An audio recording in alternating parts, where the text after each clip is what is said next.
and determining what weight that jury will give, you may consider all the facts and circumstances of the case, the witness's manner of testifying, their intelligence, their means and opportunity from knowing the facts about which they testify, the probability or improbability of their testimony, their interest or want of interest, and their personal credibility as you may believe it legitimately to appear from trial. As to all of the witnesses, you should apply the same standards and measures as to which you think would be appropriate and meaningful in determining the weight that you should give the testimony of each witness. It is the foundation of our criminal justice system that everyone accused of a crime is entitled to a trial by jurors who are totally impartial between the state and the accused, and who enter upon the trial without previously formed and expressed any opinion as to the guilt or the innocence of the accused. All right, so we're about to begin the trial proper, and that begins with opening statements. I'll remind you again that what the attorneys say is never evidence, and the attorneys are about to give their opening statement. An opening statement is when the attorneys have an opportunity to tell you what they believe the evidence will show. The state has the burden of proof, and therefore the state will go first. After opening statements, and then the defense will give their opening. After that, the state will present its case, and the defendant will have an opportunity to cross-examine the state's witnesses. When the state rests, then the defendants will have an opportunity to present their case. I need to make certain you hear me say clearly that the defendant is under no obligation to present any case. It is simply their opportunity to do so. The burden remains with the state at all times during the trial, and it never shifts to the defense. After the close of evidence, the lawyers will address you with what's called closing arguments, and it's where they sum up the facts that have been presented through the evidence and argue to you why certain points should persuade you to find in their favor. After that point, and only after that point, and after the instructions I give you, will you be allowed to talk about the case amongst each others during your deliberations.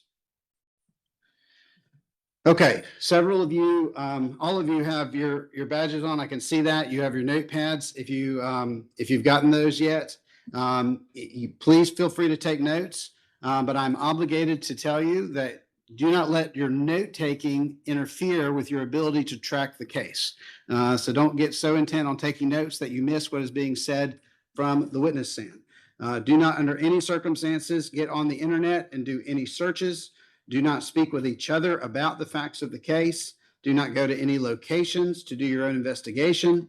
You are only to consider evidence from the testimony of the witness stand and the exhibits that are placed into the record for that. Whenever you move around outside of your jury room and the jury box, always keep your juror badge on at all times, and that way everyone knows exactly who you are, where to direct you, and which way, and to make certain we know exactly who you are, where you are, and what you need. As I've already said to you during the course of this trial, I've instructed the parties and the attorneys and the witnesses to not speak with you or interact with you in any way. They're to pretend like you're not there, and I'm giving you those same instructions. As I said before lunch, we're all Southern here. We all know how to ignore people with nice, polite dignity, and that's what I need you all to do with everybody that you see here. We generally try to get out of here about 5. I may run us a little bit late tonight, depending on where we are, to try to keep us on track to get us finished in a reasonable time tomorrow. But I just want you to know that once we hit 5, I will try to find a reasonable break. Is there anybody here, if I push us a little past 5, that is going to have an issue with that, since this is the first time you've probably heard that fact? All right, if you realize later that you should have answered at this moment, tell Margaret or one of the bailiffs, and they'll get that information to me.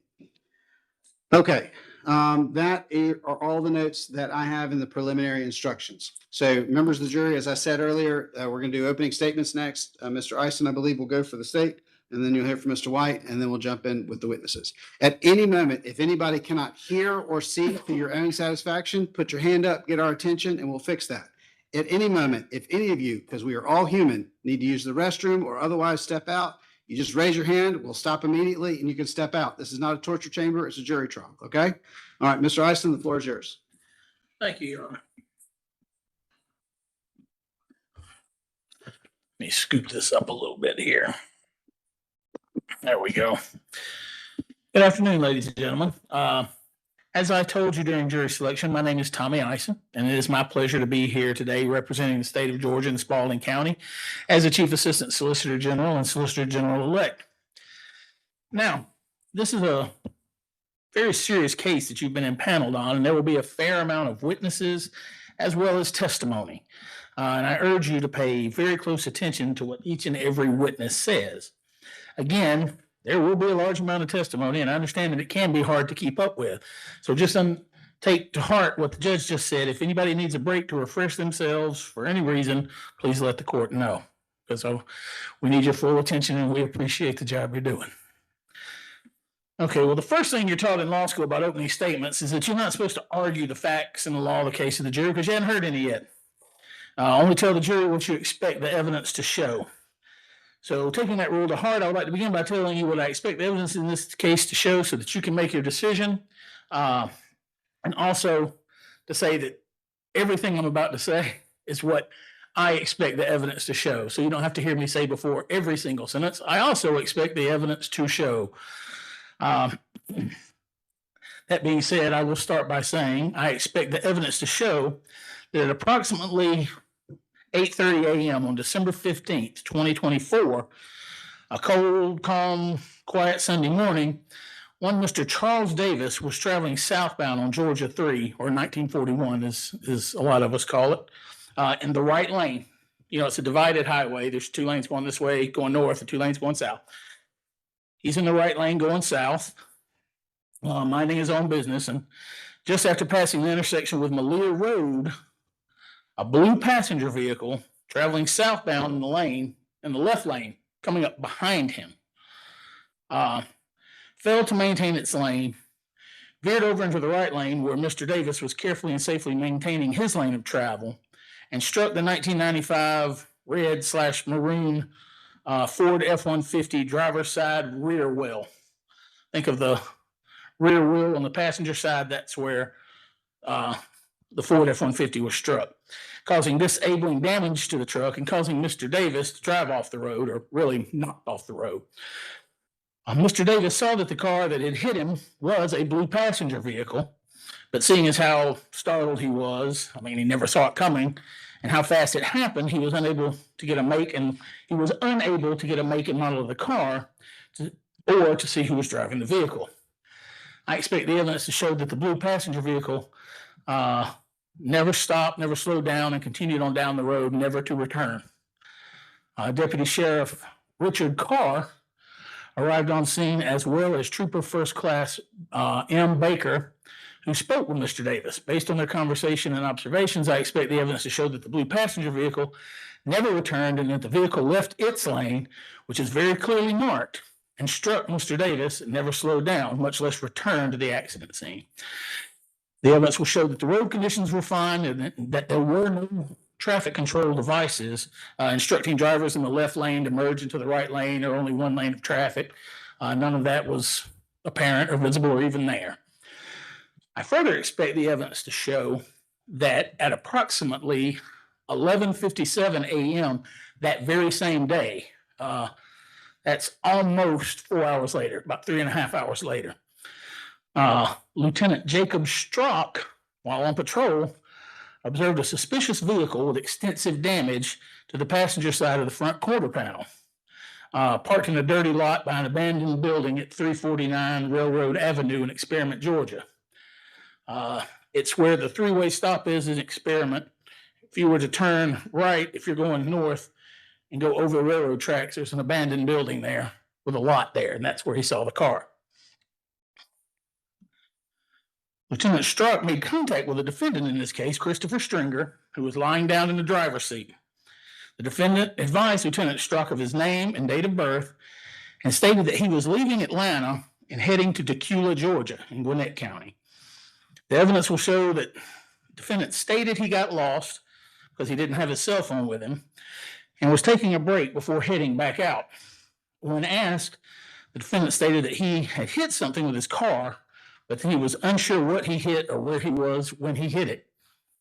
The evidence will further show that Deputy Sheriff Richard Carr arrived and advised that the car the defendant was driving can match the description of a blue passenger vehicle that had been involved in a hit-and-run incident earlier that morning that Deputy Sheriff Carr had been on scene with Georgia State Patrol Trooper First Class Baker.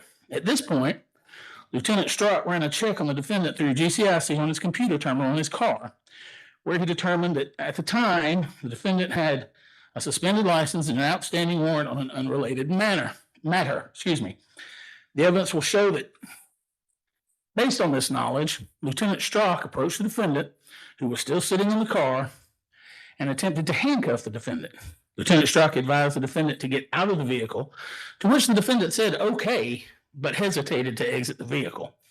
At this time, Lieutenant Strzok grabbed the defendant's left arm or coat, kind of both, at which point the defendant pulled away toward the passenger seat. Deputy Sheriff Carr, who was also still present at the scene, also grabbed the defendant and began trying to pull him out of the car. All the while, both officers are yelling at the defendant to get out of the car, and the defendant constantly repeating, "I'm trying." As I believe the evidence will show, you see him backing up into the car, doing the opposite of what he is saying he is doing. The officers are unable to remove him, with Lieutenant Strzok even having to resort to pulling the defendant by his hair on top of his head, just trying to get him out. Because the clothing and the coat the defendant was wearing were stretching and rendering it impossible to pull the defendant out of the vehicle. The evidence will show that at this point, Deputy Sheriff Carr removes his taser and verbally warns the defendant multiple times to exit the vehicle or that he will be tased. Deputy Sheriff Carr, upon the direction of Lieutenant Strzok, then finally fires the taser, which did not make a good connection due to the loose coat and the clothes that he's got on. Excuse me. Deputy Sheriff Carr then fires another set of taser probes into the defendant's right shoulder, and it makes a good contact. This resulted in the defendant being momentarily incapacitated, where he was then removed from the vehicle and cuffed. He was then placed into Deputy Sheriff Carr's patrol vehicle, where he was checked by EMS and later interviewed by Trooper First Class Baker before being taken to the Spalding County Jail. I also expect that the evidence will show that the defendant, based upon the description of the car he was driving and the defendant's demeanor, actions, blurry eyes, slow speech, and odor of alcohol noticed by all the law enforcement officers involved,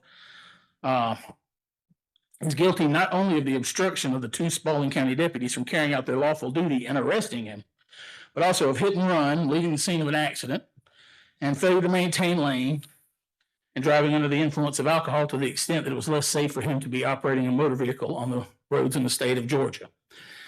And lastly, what I believe the evidence will show will be evidence of a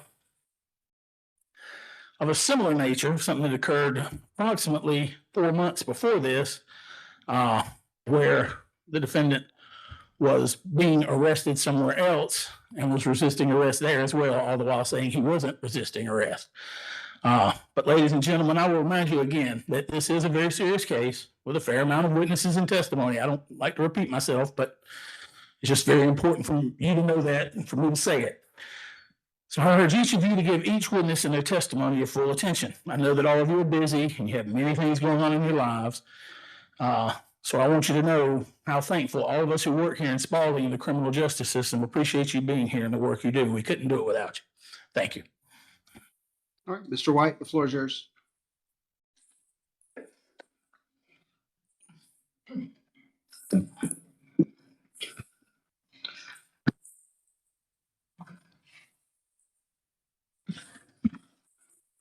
On December 15th, 2024, around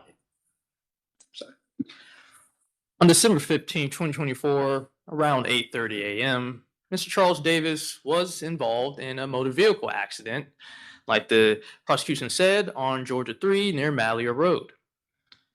And you have an opportunity to hear him describe the vehicle that struck him as light blue in color. And you'll also see that nearly 3.5 hours later, officers found Mr. Stringer's vehicle.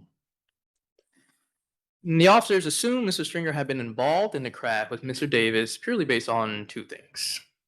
That the damage to Mr. Stringer's vehicle could potentially match the damage to Mr. Davis's, and that there had been some capture of his vehicle driving towards the incident location. Then, while answering questions, which he was fully complying with, officers decided to pull him out of the vehicle, throw him to the ground, and tase him. And then afterwards, from nowhere, officers claimed that they smelled alcohol coming from his vehicle and from his person. Now, as this trial goes on, I want each one of you to remember one very important thing. An officer's conclusion of something is not proof beyond a reasonable doubt. You'll notice that at no point during this investigation did anyone see Mr. Stringer driving his vehicle. In fact, Mr. Davis, as the state said, didn't know how the accident occurred, didn't know the make and model of the vehicle, and didn't even know the identity of the driver. In fact, the state actually stopped a completely different vehicle earlier and determined that that was not the vehicle they were looking for. You'll also notice that you're not going to see any field sobriety testing in this case. There's not going to be a breath test. And there's not going to be a blood test. There's going to be no chemical test that tells you, if anything, what was in Mr. Stringer's system at the time that he was allegedly driving. However, you will be able to see this alleged obstruction on video. And once you watch the video, it will be clear that Mr. Stringer was not trying to obstruct, but he was reacting to what happened, to what resulted in a very quick escalation from the officers for seemingly no reason.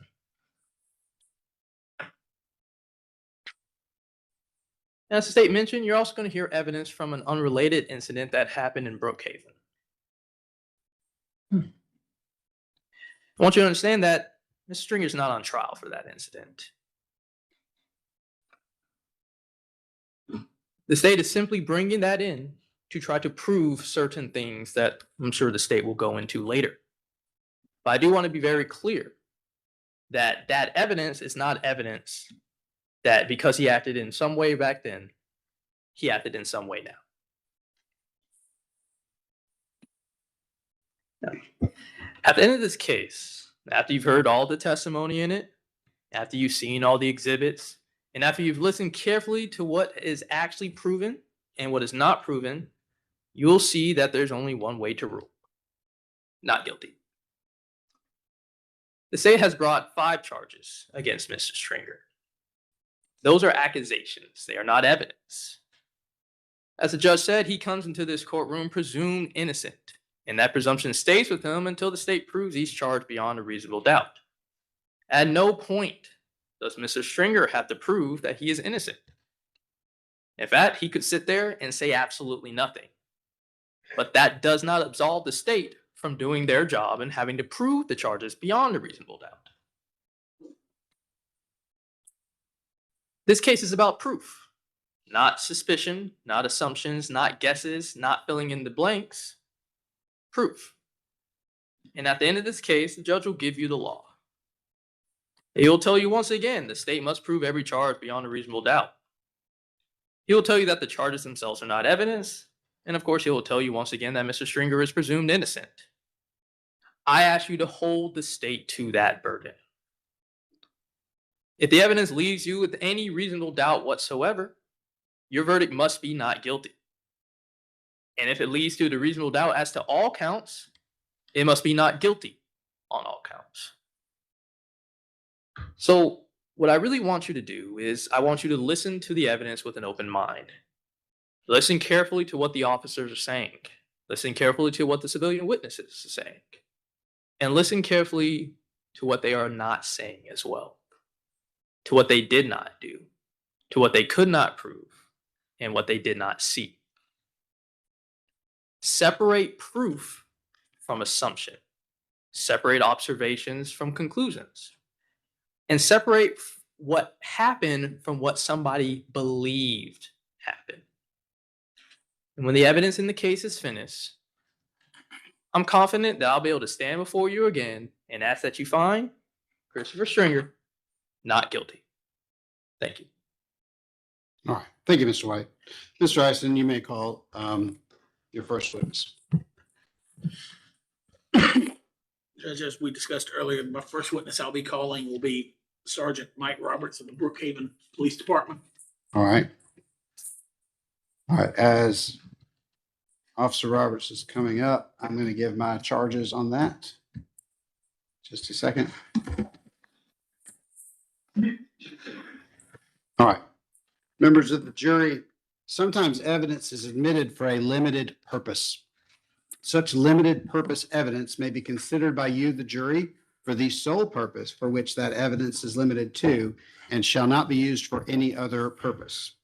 To prove its case in counts 5 and 6, the 2 obstruction of an officer charges, the state must prove intent, knowledge, and must disprove any question of mistake.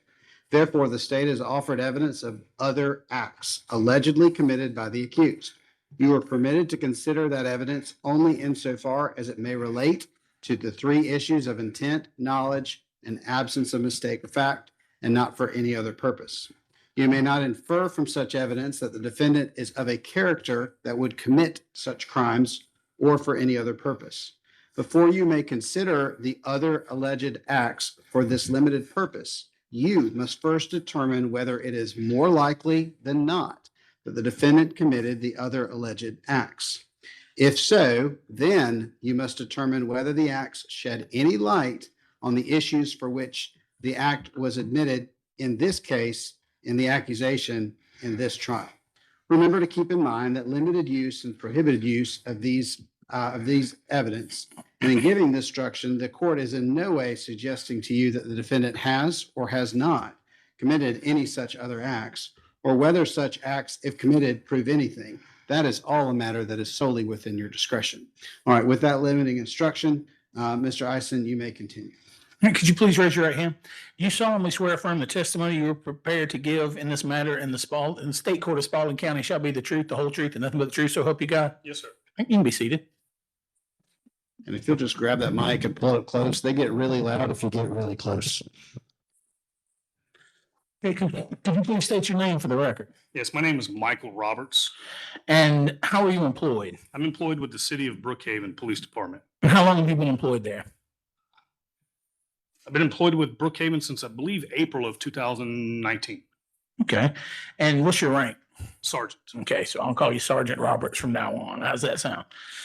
What are some of your duties there at Brookhaven Police Department? My duties now is basically I'm sergeant on the shift with 7 patrolmen under my command. Okay. And are you peace officer standards and training certified? Yes, I've been a post-certified police officer in the state of Georgia since 2004. Okay.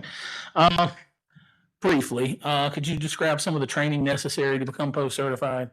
Yes, in 2004, when I went, it was just a 10-week academy put on by the Clayton County Regional Law Enforcement Academy. And the training is just the basic laws and procedures of the state of Georgia. Okay, for law enforcement officers. Correct, yes. Yes, okay. And wait 1 second. Were you on duty back on August 20th, 2024?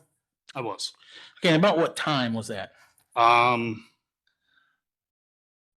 shift then was 3 p.m. to 3 a.m. 14 hours? Yes, I was on duty. That was 9:14. I was on duty. Yes, sir. Okay. And were you in uniform, including your badge? Yeah, I was. Yes, Okay. And were you driving a marked police vehicle? I was. Yes. And did you, on that date, did you have an occasion to come into contact with a Christopher Stringer? I did. Okay, is he in the courtroom here today? A gentleman in the blue suit. Okay, is sitting at the defense table? Yes, Is that yes, sir. what? Oh, Right here, right here in the blue suit. let the record reflect that the officer has identified Christopher Stringer. Okay, and when you came into contact with him, where was that? It was at the Bat and Ball Pub located at 2150 Johnson's Ferry Road in Brookhaven. Okay, and what happened that day? We got a call about it went out as a disorderly person. We were given information that there was an intoxicated male at that location. He had been asked to leave, and he kept trying to force his way back into the bar to fight with the employees. Okay, And when you arrived, what happened? You got there and When I arrived, Mr. Stringer was actually sitting outside. He was being, I guess, looked at or looked after by an unknown male. I don't know if it was an employee or a friend, but they both had vomit on their arms. Mr. Stringer had vomit on the front and back of his shirt. This unknown male, again, I don't know if he's an employee or an acquaintance of Mr. Stringer's, had gone and gotten some towels to clean both of them up. And once he was able to wipe the vomit off Mr. Stringer, he turned around and Mr. Stringer used that opportunity to go back into the bar. okay, and what did you do once he went back in there? Myself and the two other officers on scene, we entered the bar behind him. Mr. Stringer walked straight through the bar, straight into the bathroom. Okay. And once you arrived at the bathroom, what was going on there? I guess he used the bathroom. We stood outside. We waited for him to finish. I believe you can actually hear the toilet flush, so we knew he was done. We gave him numerous commands to exit the bathroom. It was time to leave the bar. He finally opened the door, and he's told to come out of the bathroom, and he just points and says, "You go." That's all he would say. We told him numerous times to exit the bathroom, and he would just point and say, "You go." At that Okay. point, we I was about to ask, at that point, did you enter the bathroom? yes, at that point, we determined that we were going to place him under arrest. We entered the bathroom. He was advised to place his hands behind his back, and instead he placed both of his hands up on the wall above him. Mr. Stringer is roughly 6'2", 6'3". He's taller than me, and I was the tallest officer there. Officer Sand was able to control his left arm, bring his left arm behind his back.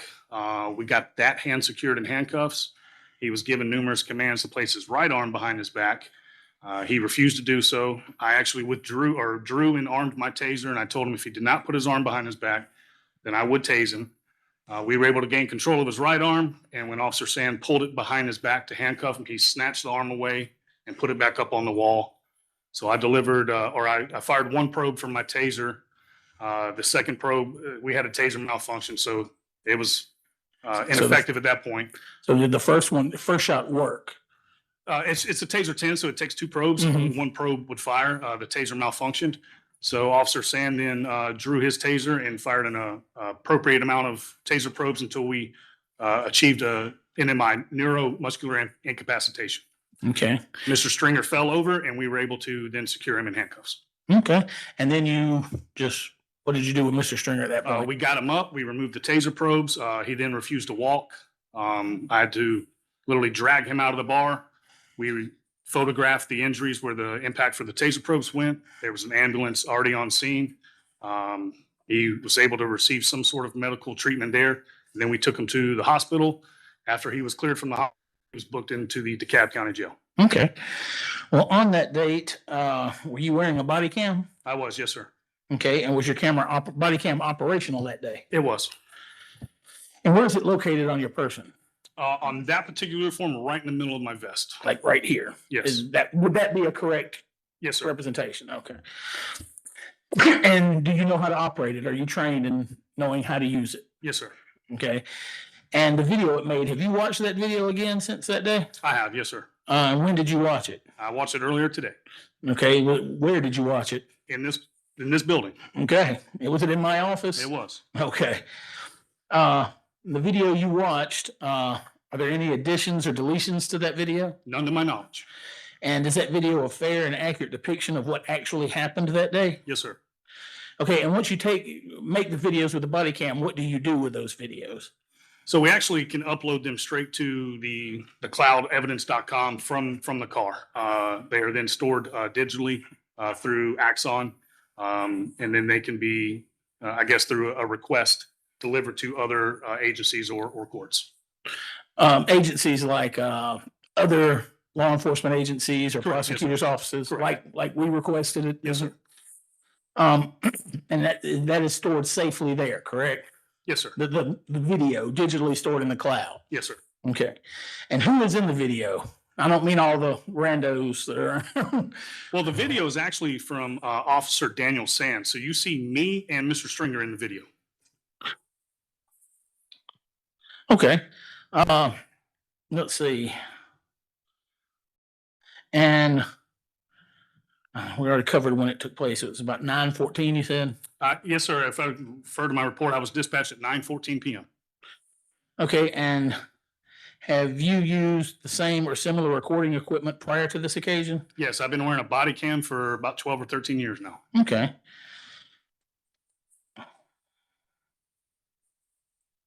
All right, Judge, at this time, I would like to tender what I would say is states one, which is the video from Sergeant Roberts' body cam. Objection from defense? No objection, Your Honor. All right, states one is tendered and admitted without objection. Okay, let me pull it up. So just let me know when you're ready and I'll hit the final button and then it'll push it up there. I used to just be a judge, everyone, and now I'm a video producer. Here, let me scoot that down.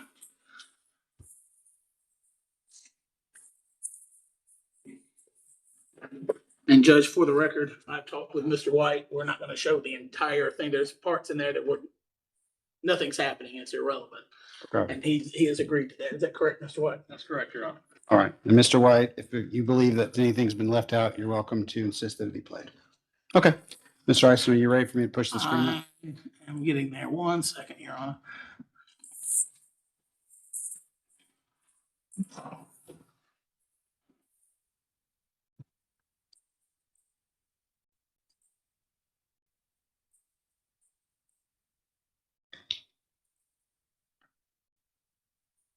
I am ready, Your Honor.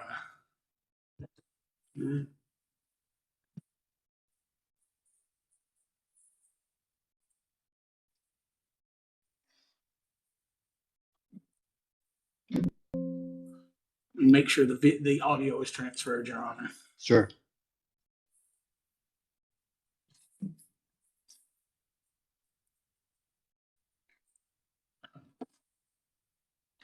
And if you don't mind maximizing it there, I don't think I can do it from my end. That? I just meant the video screen there. Gotcha. There you go. I will at times, at least once or twice, have to pull that up if that's okay. Yes. I will be starting, for the record, I will be starting the video at 5 minutes and 14 seconds into it.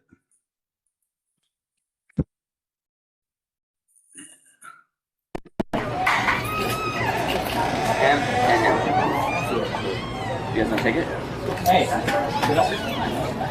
dude. So I can stick it in his pocket? Yeah, just leave it on one of these stools for right now.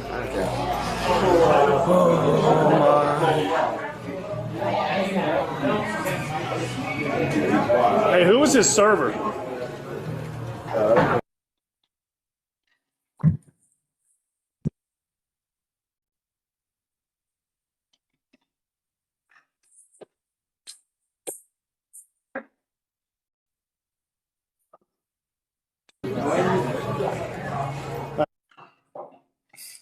This game.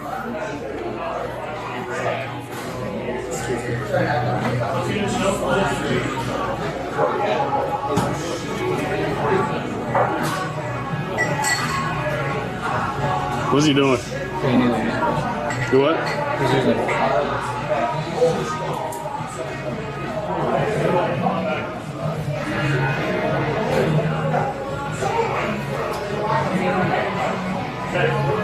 They said they served him 2 tequila shots and he had half a beer, and that's when they noticed it was going downhill.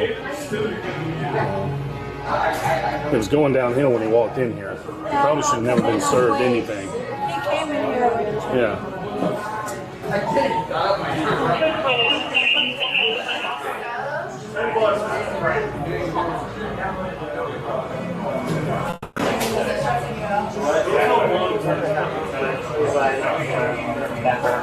Excuse me, guys.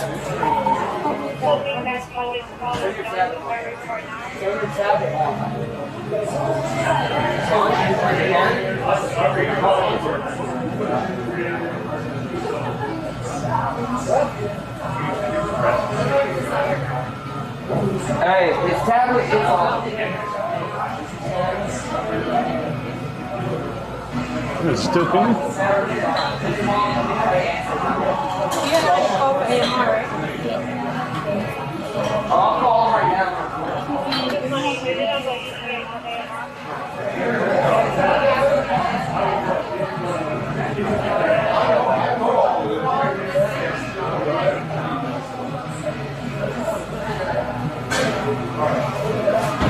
Back outside. Back outside.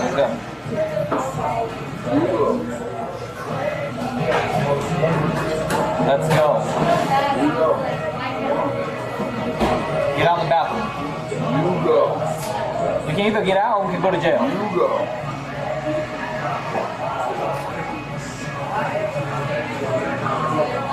Get out.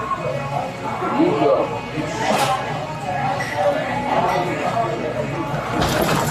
Get out. I didn't do it. Get out of the Is he bathroom. going to jail? Get out of the bathroom. Are you gonna get out or not?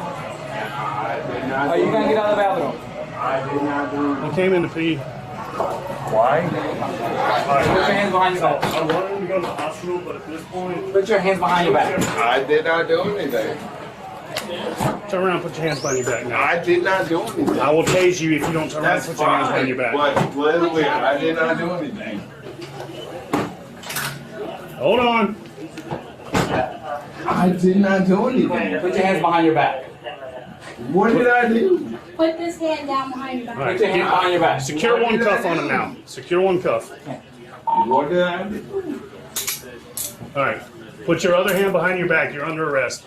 What If you did do I not put your hand behind your back, I will tase you. Put your hand behind your back. That's fine, but what did Put your I hands do? behind your back. Stop resisting. I'm not resisting. That's fine. What did I do? All right, that's it.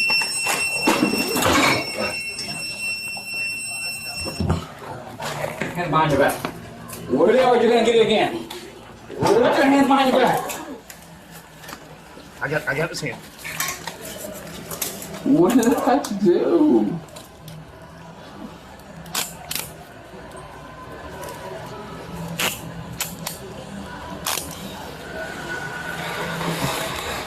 Hold on. Don't. I was gonna say don't key up in here. It's just gonna echo everywhere. It's fine. Well, what did I do? You get a tease?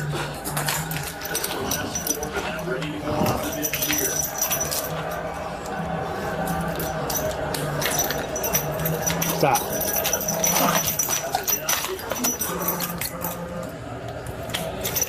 All right. Ready? Hold on. Roll them to one side.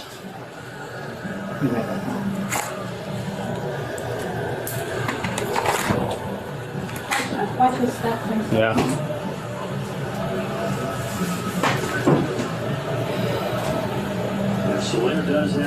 It's enough. All right. Roll them to one side. We'll get them stood up. What did I do? Sit on up, sir. We're gonna get you stood up. Lift this What knee. did I do? Tuck this knee up. Oh. All right. Sit up. All right. Let's stand up. Come on.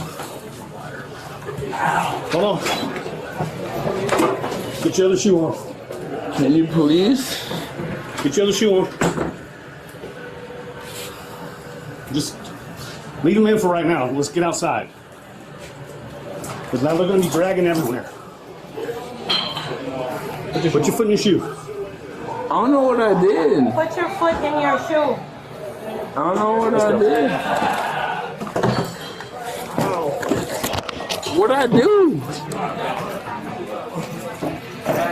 What'd I do? Stand up, man.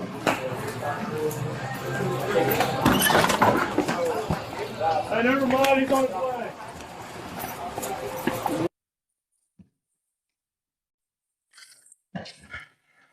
All right. Flip, you can flip it back on. All right, perfect. Your Honor, just the court and Mr. White, that point, there's nothing else. All right. Mr. White, are you satisfied with that playing of it? Yes, Your Honor. All right, thank you so much. Not satisfied, that's the wrong word. Is that acceptable under your rules? Yes, Your Honor. All right, that's a better question. All right, Mr. Ison, you may continue your questions. I have, well, while this was going on, we just saw the video. Did you see Mr. Stringer keeping his right hand from being cuffed? Yes. And did you did you hear him say that he was not resisting arrest? In the video, the background, if he said it, I didn't hear him, Okay. but I do not recall him saying that he was not resisting. Okay. All right. That's all the questions I have of this witness, Your Honor. All right, Mr. White, the floor is yours.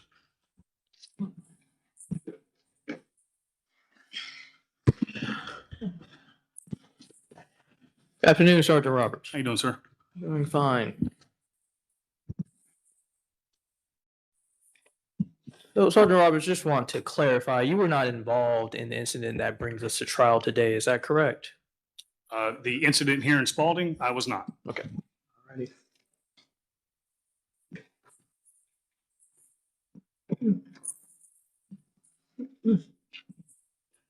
And Sergeant Roberts, you had indicated that you had been a police officer for at least 22 years. Is that correct? Yes, sir.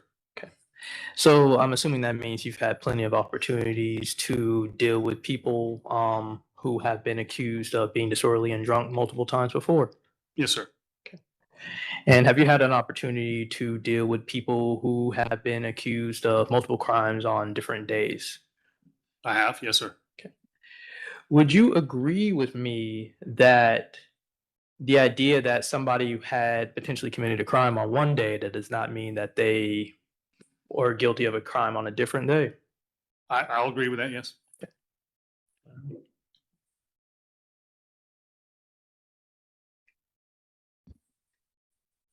And upon watching the video, would you agree? I'm sorry. You say that Mr. Stringer was refusing to put his hand down in this situation. And the video clearly depicted that. All right. Would you say that prior to that incident, was he complying with commands? He was not. All right. So, in your opinion, during this incident, he was not complying with commands throughout the entire encounter? Throughout the entire encounter, correct. He was asked to leave the bar. He went back in. He wouldn't leave the bathroom. He wouldn't leave the business again. And then he refused to put his hands behind his back. I don't know how more non-compliant you can be. And you were also notified that he may have been intoxicated at the time. That was clearly evident when I made contact with him. Yes, sir. Okay. Alrighty.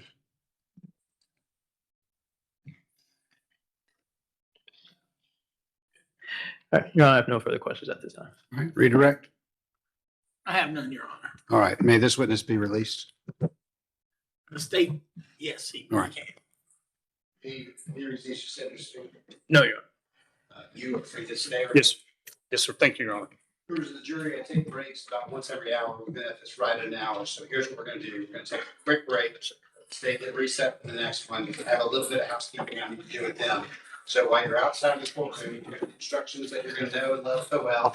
While you're outside of the courtroom, do not talk about this case or investigate this case in any way, or to get information from two sources only: the witnesses who testified, the exhibits that are placed into the record, and the law that I give you, and nowhere else. Everyone has worked for years to get this case to you, and if you do not follow these instructions, it's something I cannot undo.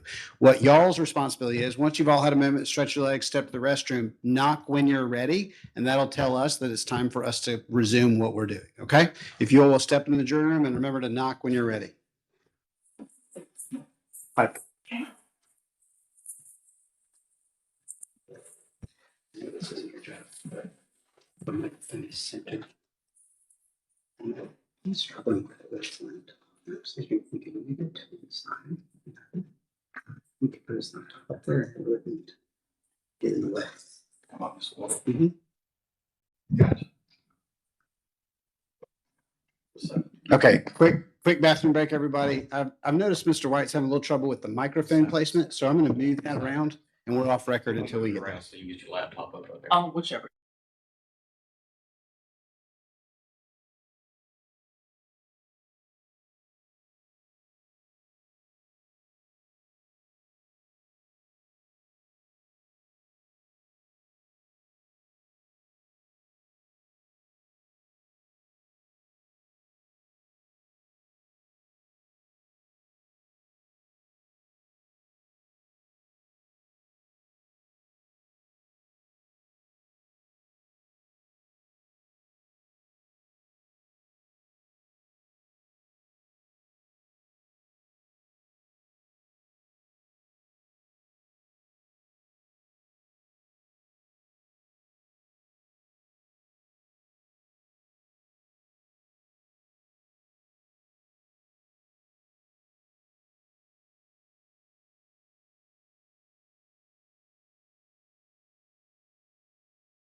All right, everybody may be seated. Members of the jury, if you turn your phones on during the break, please make certain that they're back off. And again, if you at any moment cannot hear or see to your own satisfaction, just let us know, which y'all have been really good about doing. Mr. Ison, you may call your next witness. Thank you, Your Honor. The state would call to the stand Charles Harvey Davis.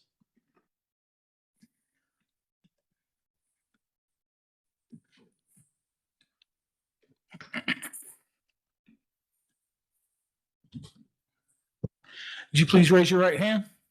Do you solemnly swear to affirm the testimony you are prepared to give in the pending matter in the state court of Spalding County shall be the truth, the whole truth, and nothing but the truth, so help you God? Yes, sir. You can be seated. Hello, could you please state your name for the record? Charles Harvey Davis. And how are you employed, Mr. Davis? I'm retired. What are you retired from? Delta Airlines maintenance. Okay. Well, I'm going to take you back in time to December 15th, 2024. Did anything of note happen to you that day? Yes, I was in a vehicle accident. Okay. Was it in Spalding County? Yes. Okay. Whereabouts in Spalding County? I was going south on 1941 between Malier and School Road. Okay. What lane were you traveling in? Right lane. Okay. And 1941, Georgia 3, that's a divided roadway, correct? Yes. And each way, going each way, it has two clearly marked lanes of travel, correct? Yes. How are they marked? I believe it's dashed lines. Dash lines down the road. Okay. Excuse me. And which lane were you in again? Right lane. Okay. And did you ever leave your lane of travel? No. Okay. And did another car hit you from behind? Yes. Okay. Do you know what it looked like?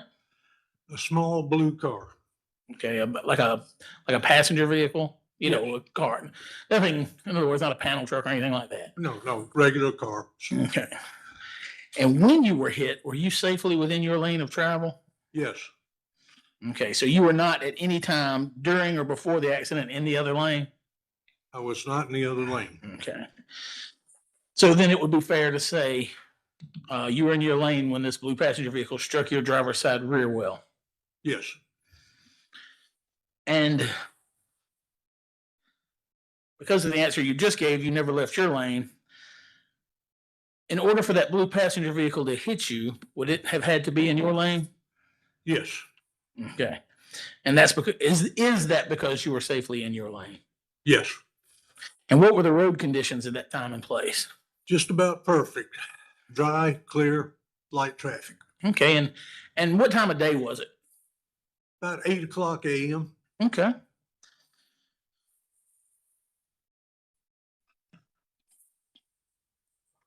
And would you say that the driver of the blue passenger vehicle that struck you was at that time as nearly as practicable entirely within a single lane of traffic? No. Okay. Did the driver of the blue passenger vehicle move the vehicle into your lane in a safe manner? No. Did you notice if the other driver had a blinker on? No, I did not. Okay. Did you see if the driver of the blue passenger vehicle turned off the road after it collided with your vehicle? Last time I saw him, he was heading south. Okay. Were there any signs or traffic control devices giving instructions to change lanes or mandating one lane of travel on the 2-lane road? No. Okay. And did the driver of this blue passenger vehicle stop or return to the scene? No.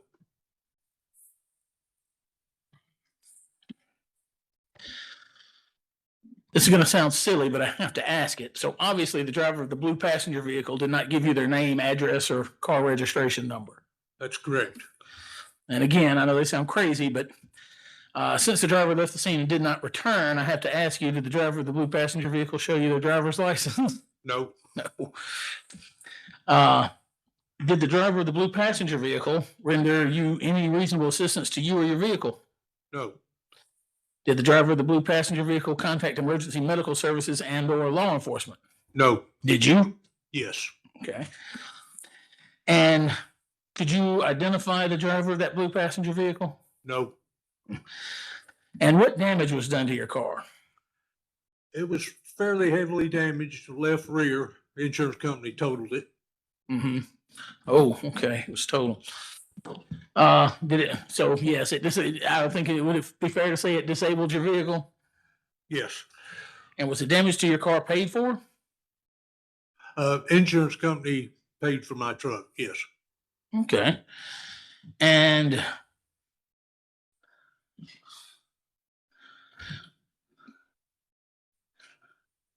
tell me where you ended up after the blue passenger vehicle collided with your truck. Okay. I don't carry a cell phone. I proceeded to a gas station at the corner of School in 1941, used their phone, called in an accident with no injuries. Okay. And did any law enforcement arrive on scene? Yes. A sheriff's deputy and a state trooper. Okay. And at that point, did they conduct an investigation? Yes. Okay. And eventually, did they leave? Yes. And what did you do? Actually, I only live about a mile from there, so I walked home. Okay. Well, at this time, Your Honor, I have no further questions for this witness. All right, Mr. White, it's all yours.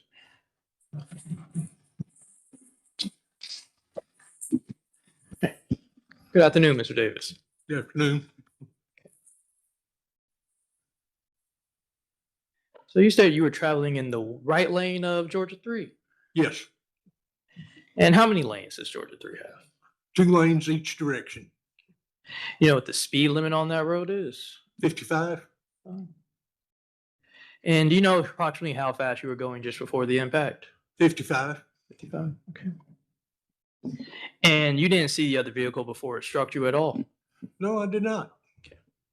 Did you see any other vehicles around you maybe 2 minutes before impact? No, it was very light traffic that day. All right. You said you were looking forward at the road ahead. Yes. Where were you? You said you were headed home that day. No, I was headed to church. The church. Where's your church located? Okay, it's Awakened Church. It's just north of Manley Road on the southbound lanes of 1941. Okay. And at any point, would you have had to turn left to get to your church? Nope. So you say that you didn't see the driver's face before or after the collision? No, I did not see the driver. Okay. And you didn't see whether the other driver had a passenger in their vehicle? I do not know. Okay. You didn't notice the make or model of the vehicle? All I knew was a small blue passenger car. Okay. And I do want to just be clear, that also means you didn't see the tag number of the vehicle?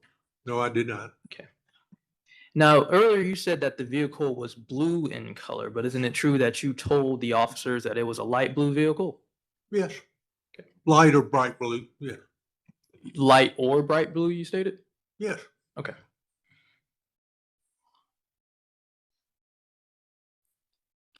Have you given any other written or recorded statements about this incident? Recorded statements? No. Have you given any written statements? No. Did you speak with the Solicitor General's office about your testimony today? Excuse me, I did not understand. I'm sorry, I'll repeat. Did you speak with the Solicitor General's office about your testimony today? Yes. Okay. Did anyone tell you what to say in court today? No. Okay. All right. You mentioned that insurance paid for your truck. Is that correct? Yes. Was that your insurance company? No. The owner of the blue car, their insurance company, paid me for my truck. Okay. Right. You have no further questions at this time. All right, redirect, Mr. Ison. Just one, Your Honor.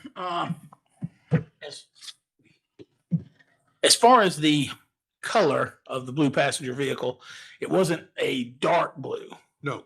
Okay. So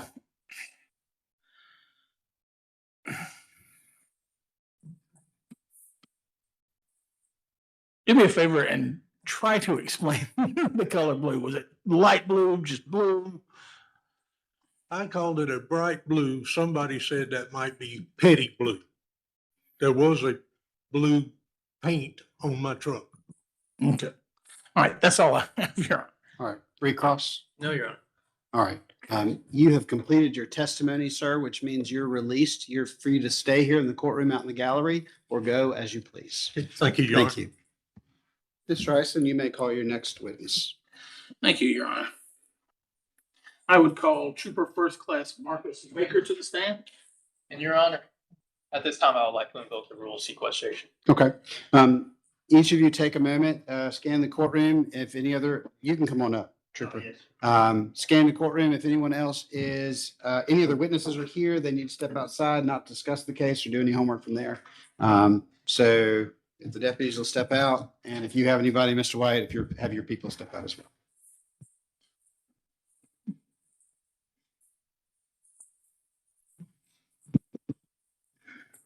All right, you may continue. You please raise your right hand. You solemnly swear or affirm the testimony you are prepared to give in this pending matter in the State Court of Spalding County shall be the truth, the whole truth, and nothing but the truth, so help you God. Yes, sir. All right, you can have a seat. Could you please state your name for the record? Trooper Ann Baker with the Georgia State Patrol, Okay, and how are you employed? through Department of Public Safety, Georgia State Patrol. Okay, and how long have you been employed by the Georgia State Patrol? Approximately 3 years. Okay, and have you, are you Peace Officer Standards and Training Post for short certified? Yes, sir.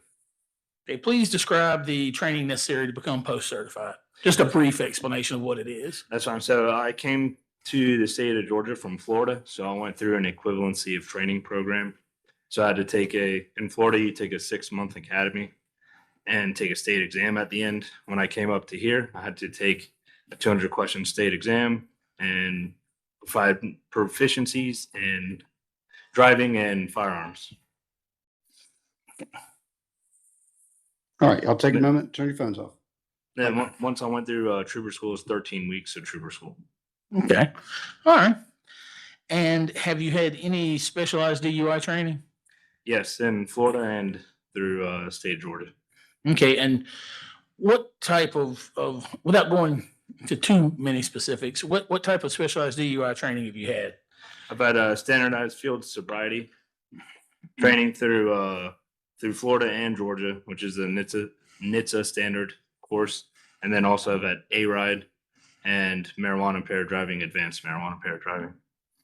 Okay. Well, at this point, let me direct your attention to the morning of December 15th, 2024. On that date and time, did you have the occasion to investigate an accident involving a hit and run? Yes, sir. Okay, and approximately what time did you arrive on scene? I'd say approximately 8:30. Okay. And were you in uniform, including your badge? Yes, sir. Okay, and were you in a marked police vehicle? Yes, sir. Okay, and was this in Spalding County? Yes, sir. Where in Spalding County was it? Beyond Georgia 3, I believe after the intersection with Miller. Okay. And did you come into contact with a Charles Harvey Davis at the scene of the collision? At a nearby parking lot, I came in contact. Okay. So the vehicle was already moved out of the roadway. Okay. And what did you observe once you got there? When I first arrived, I observed his pickup truck, the red pickup truck, that have the rear driver's side where the wheel well is impacted. Okay. But like the wheel was disabled, I guess, so. Okay. And what road was this on again? Georgia 3. Okay. And is that a divided roadway? It is, yes, sir. And were the lanes clearly marked? Yes, sir, they are. Okay. And which lane did the collision occur in? Based off of what I was told, it was in the right lane coming southbound, the number 2 lane. Okay. And were there any skid marks where the collision occurred? I did not observe any when I went up and down. Okay. And was there any indication that you could find that Mr. Davis had left his lane of travel? No, sir. And what were the road conditions at that time in place? It was a clear day or partly cloudy, light traffic Sunday morning. And ain't too much traffic on Georgia 3 around that. Okay. And based on your training experience and any and all evidence you observed or collected at the scene, did it appear to you that another vehicle left its lane of travel and struck Mr. Davis's vehicle? Based off of the impact damage in the statement is what I based it off of. Okay. And what kind of vehicle was Mr. Davis driving? The red pickup truck. Okay. I know some of this sounds repetitive. I'm just trying to make sure it's all clear. You're fine. And can you please describe again the damage that Mr. Davis's vehicle sustained? Yeah, so most of the damage was in the wheel well. I believe that truck's kind of like a fiberglass looking body, so a lot of it's kind of white at that point, red and white from the damage. And then, like I said, the wheel was, if you will, kind of canted in. And which wheel is this? This is the rear driver's side. Okay. And did you have a dash camera running while you were on the scene with Mr. Davis? That I did, yes, sir. Okay, and was it recording? It was, yes, sir. Was your camera operational that day? Yes, sir. And where is it located? The camera that Mhm. is right above that, well, right at the headliner and the front windshield. Okay. And you're trained in how to operate that machine? Yes, sir. Okay. And it was operating that day? Yes, sir. Okay. And have you seen this video? Yes, sir. I have. Okay. Are there any additions or deletions to the video? No, sir. Okay. And is the video a fair and accurate depiction of the scene of the collision and your interaction with Mr. Davis? The scene of where the investigation was conducted. Yes. Yes, sir. Yes. Yes, sir. And who all is on that video? I believe all you can see is just myself, Deputy Carr, Mr. Davis. Mr. Davis? Okay. And have you used the same or similar video recording equipment prior to this occasion? Yes, sir. Approximately how many times? Thousands of times. We had the same camera system down in Florida. Okay. And what do you do with the video footage after recording it? You don't do anything. You just save it, and it does its own thing. It uploads automatically to a secure cloud. To a secure file? Okay, and the video is stored safely there? It is, yes, sir. Is it then distributed to other agents, other qualified agencies like other law enforcement agencies or offices, prosecutors' offices like the district attorney or the solicitor general's office? Yes, sir. Okay, and it's supplied digitally, correct? Yes, sir. Okay. Your Honor, at this time, I would tender Trooper First Class Marcus Baker's video as State's Exhibit number 2. All right, any objection from the defense? No objection, Your Honor. All right, State's Exhibit 2 is tendered and admitted without objection. Okay, Your Honor, I'm almost set up over here. Give me a couple seconds and I think we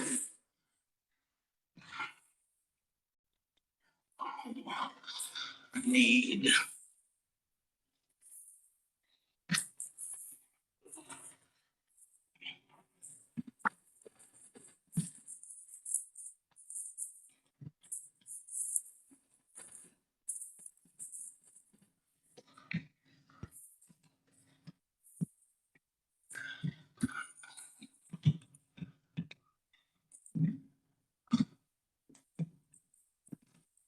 All right, Your Honor, I am ready.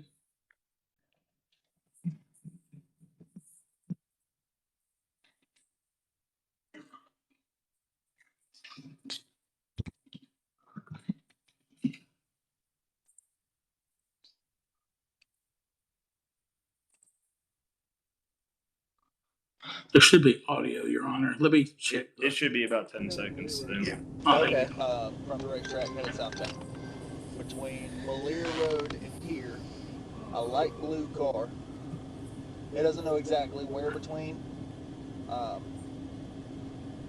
Somewhere between the two. The light blue car hit him. And he limped. You were in the right lane? Where you were on 3 or Malier? Where it happened? I'm on this expressway coming south. Yes, sir. It's the right lane. I guess I'm doing about 50. Yes, sir. Bang. It was after the intersection though?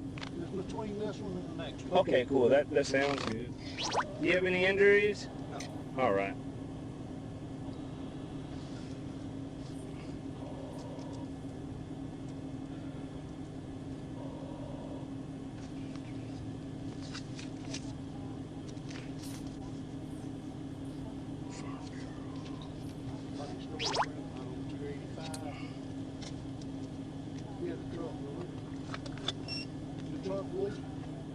You need a wrecker? Yeah. No, I don't think so. I'll get my son. We can't get a rear tire and I'm driving home. Okay. Anyway, he hits the truck in the rear. The truck leaves. He gets sticky. His defense was, how can I get somebody in the room and there's nobody here? Do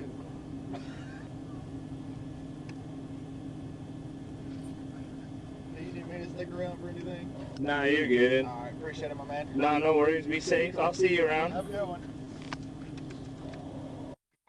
Okay, Your Honor, at this point, there's a long period of silence that I've discussed with Mr. White. I would speed it up to approximately 4 minutes, 48 seconds. All right, is that acceptable, Mr. White? Yes, sir. All right.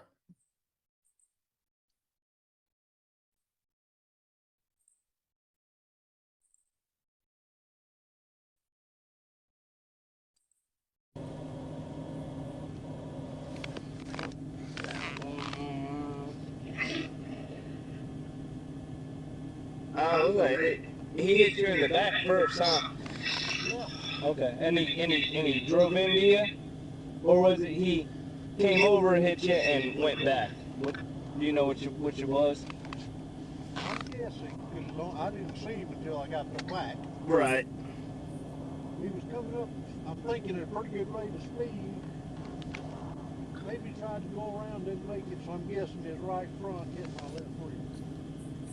Okay, and he rode. He went all around me, and I said, Okay, yeah. Stop. And he just kept going. Yeah, I get how it happened.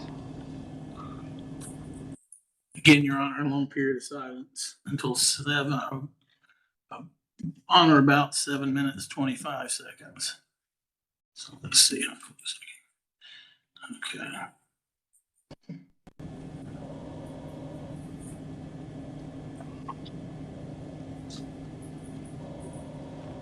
No, are you injured? Were you wearing your seatbelt? Is your address current? Is your address current on your license? Alrighty. Thank you. Put all the. You said it was a passenger car? Yeah. And.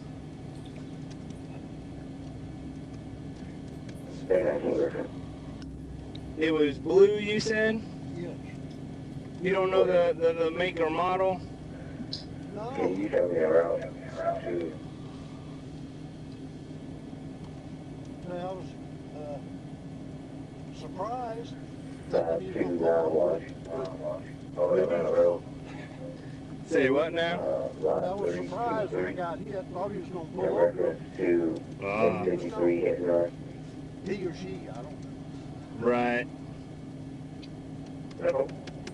Well, let me print this out for you. I'm gonna head over with him, see if we can chalk something up for you on finding this guy.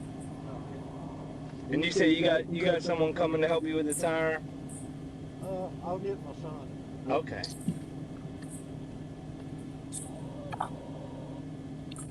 Nice loop about a mile.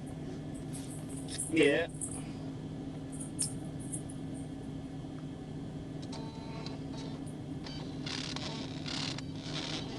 Is 770-228-7048 still a good phone number?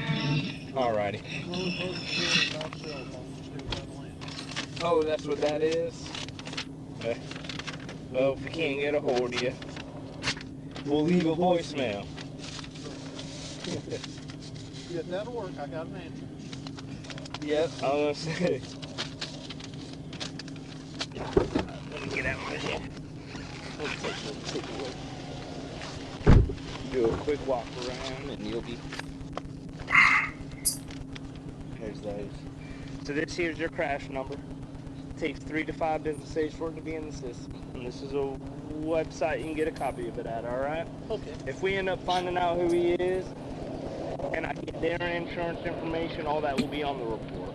Okay? Yes, sir.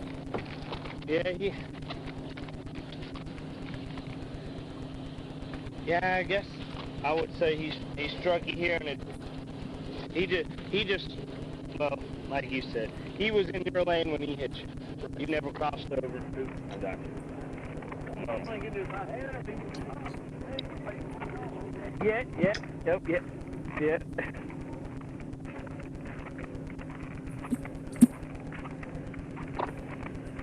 All right. I'll be in contact with you. We'll see what we come up with. Okay, thank you. Yes, sir. You have a good rest of your day. Okay, you too. Yeah, I hear you.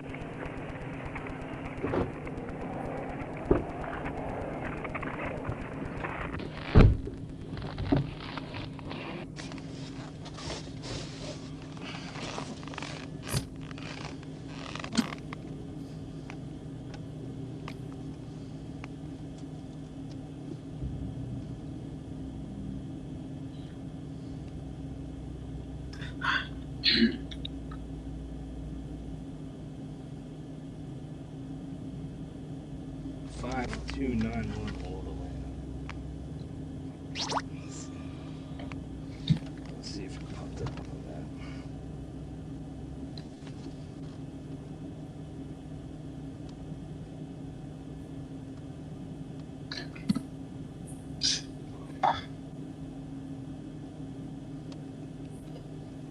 All right, so go north on Atlanta.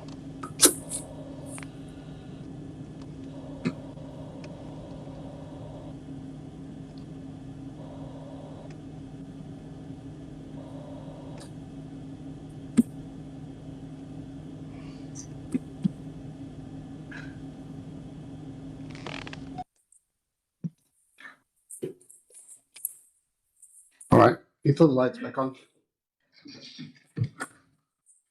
Thank you.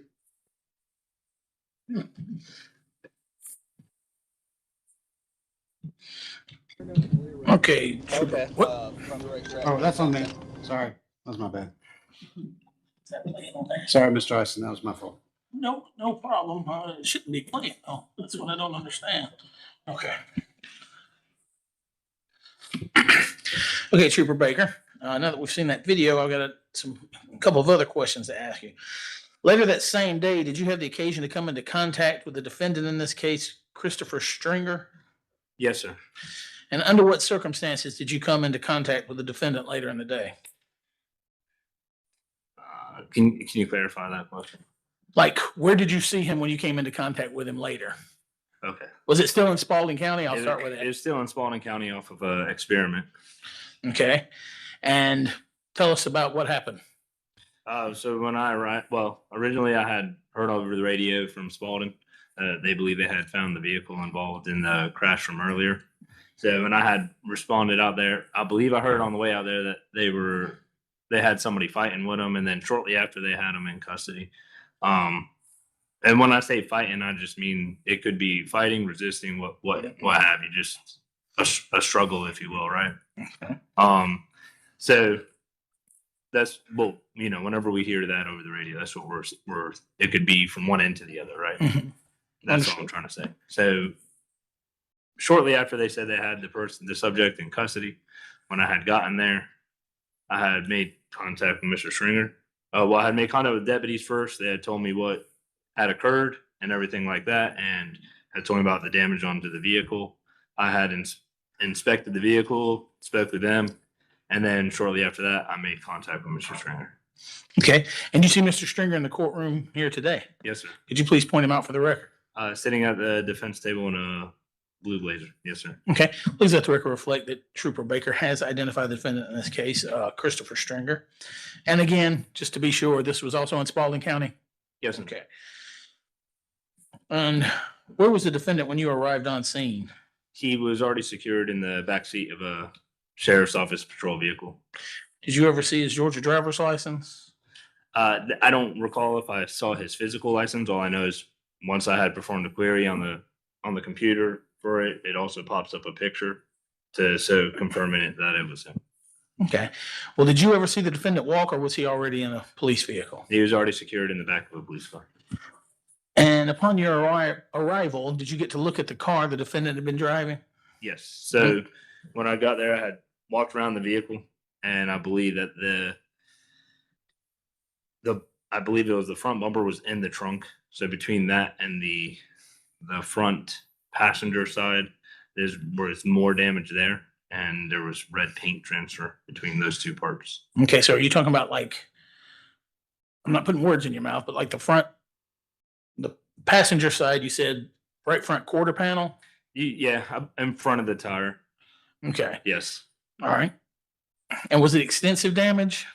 Well, I would say it is to where the bumper came off and was secured into the trunk. Yes, Okay. but drivable. Okay. And at that point in time, did you link it in any way to the hit and run collision you had investigated earlier that morning? Yes, based off of um, time framing and camera feeds that we had, Mhm. that helped us match that all up. Okay. And during all this, how close were you to the defendant at the scene? Once I'm open the back door, so he's sitting in the chair and I'm just standing right there at the back door. Okay. And when you did that, did you notice any odor about the defendant's person that you could identify?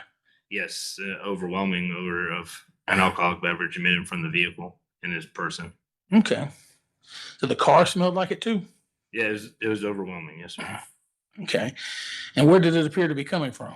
From Mr. Stringer, I spoke to Deputy Carr just outside the vehicle, so it obviously wasn't coming from him, from Okay. sitting in his car all day. So Okay. And did you hear the defendant talk while you were at the scene? very lightly, very few words. I believe it might have just been like one word answers. Okay. And what, if anything, did you observe about the defendant's face or eyes? Yeah, so the manifestations were consistent with alcohol impairment. Between that and the odor, bloodshot, watery eyes. Okay. And what did you observe, if anything, about the defendant's behavior or demeanor? I would have to review theirs to fully remember. Well, I'm talking about just you. Well, I don't really recall if much eye contact was made or much, because I was receiving one word answers or head nods. And I do recall from my video that at one point I told him I needed a verbal answer. So Okay. very short and brief. Just to you, did the defendant say whether or not he had been drinking? No, so open the back door since he's in handcuffs, since he's already been, whether you're detained or in handcuffs or under arrest, detained or under arrest, we're going to read you your Miranda rights. So that was the first thing that I did. Okay. Well, first, before we get to that, at that point, did you ask the defendant to perform any standardized field sobriety tests? No, the first thing I'm going to do if you're in handcuffs is read you Miranda. Okay. And before we get to that, as a law enforcement officer, have you had the occasion to observe people who are under the influence of alcohol? Yes, between working down in Florida and up here, 9 years, I've observed many. I was an intoxilizer operator down in Florida. So even if I didn't arrest somebody or if I didn't run them through field sobriety or see driving behaviors or anything like that, I would have a subject in front of me. They would perform on the breathalyzer and I would see results consistent with their manifestations off of the intoxilizer. Okay. And are the manifestations you observed when you encountered the defendant consistent with someone who had been drinking alcohol? Yes, sir. Okay. And based upon your experience and your formal training and from what you observed of defendant at the scene, his speech, actions, demeanor, odor of alcohol, all of which I've asked you about, do you have an opinion on whether or not the defendant was under the influence of alcohol to the extent that he was a less safe driver? Yes, sir. With that and being in actual physical control of the motor vehicle. Okay. Let's see, you've already done. And did you Mirandize the defendant? Yes, sir. Okay. And what was his response? No. No. So he did not wish to talk with you. Correct. Okay. And did you read the defendant the applicable Georgia implied consent warnings? Yes, sir. Immediately after. Okay. Which one did you read? The green card that were issued. Is that for over 21? Yes, sir. Okay. And at that point, had you had determined that he was over 21 years of age? Yes, sir. I believe I asked him out. So after I read him Miranda, he said no.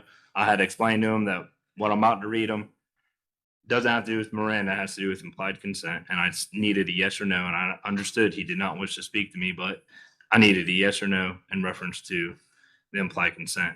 And I had asked him how old he was. Okay. And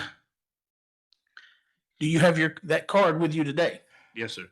Okay. Can you please read that card that you have to read the card that you read to the defendant to the jury?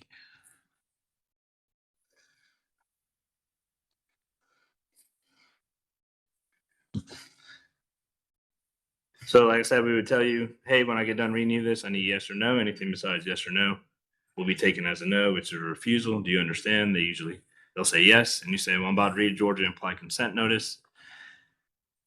Yes, usually how old they are, they'll tell you. And then you say, this is implied consent notice for suspects age 21 or over.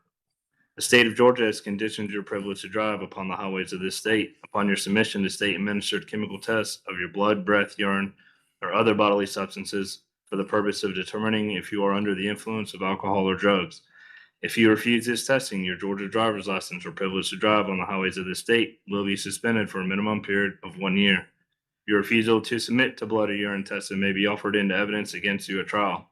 If you submit to testing and the results indicate an alcohol concentration of 0.08 grams or more, your Georgia driver's license or privilege to drive on the highways of the state may be suspended for a minimum period of 1 year. After first submitting to the requested state test, you are entitled to additional chemical tests of your blood, breath, urine, or other bodily substances at your own expense and from qualified personnel of your own choosing. Will you submit to the state-administered chemical test of your, and then in parentheses it says designate which test, which in this situation was for blood. Okay. And what was the defendant's response? No. Okay. And you read that to the defendant verbatim, correct? Yes, sir. Okay. At this time, I would tender that card as state's exhibit number, I believe we're on 3. And Judge, if it pleases the court, I will take the card now and do it, but I will submit it also as a picture file on a thumb drive. That sounds great. Mr. White, your objection? No objection, Your Honor. All right, State's Exhibit 3 is tendered and admitted. We'll swap his out for a copy for now, and then we'll do the digital when we're done. So on the next break, we'll sort all that out. So, Okay, thank you, Your Honor. And at that point, after you read implied consent and defendant refused, what did you do at that point? I believe I met them. I met because the sheriff's office transported. So I got a wrecker en route, towed the vehicle, and I would have went to the jail and delivered paperwork in reference to this case. Okay, that's all the questions I have at this time, Your Honor. all right, Mr. White, cross.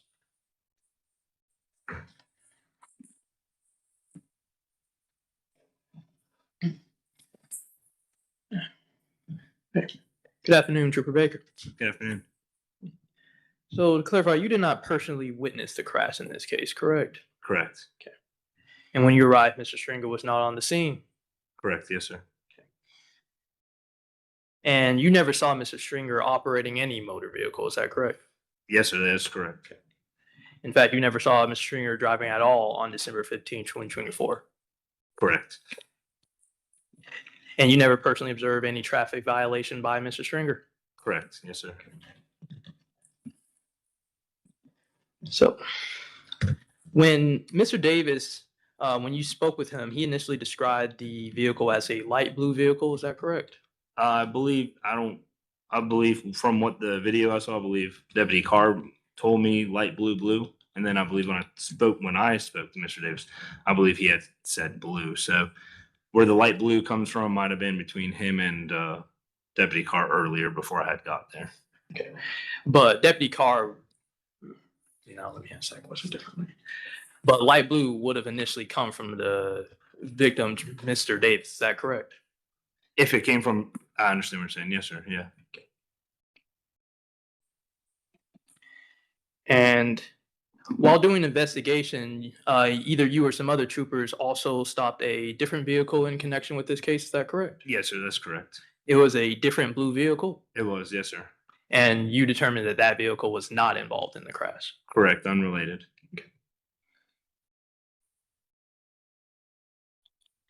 Did you obtain or talk to any other witnesses who potentially could have seen Mr. Stringer drive his vehicle?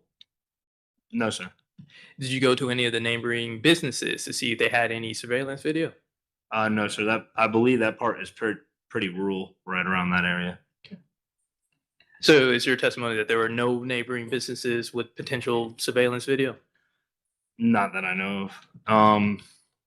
I don't remember the name of the racetrack up the road, but I guess maybe they might have drove past that one coming down 3. But that camera, from working crashes, that camera's not really that great. You can see the intersection, but it ain't the best.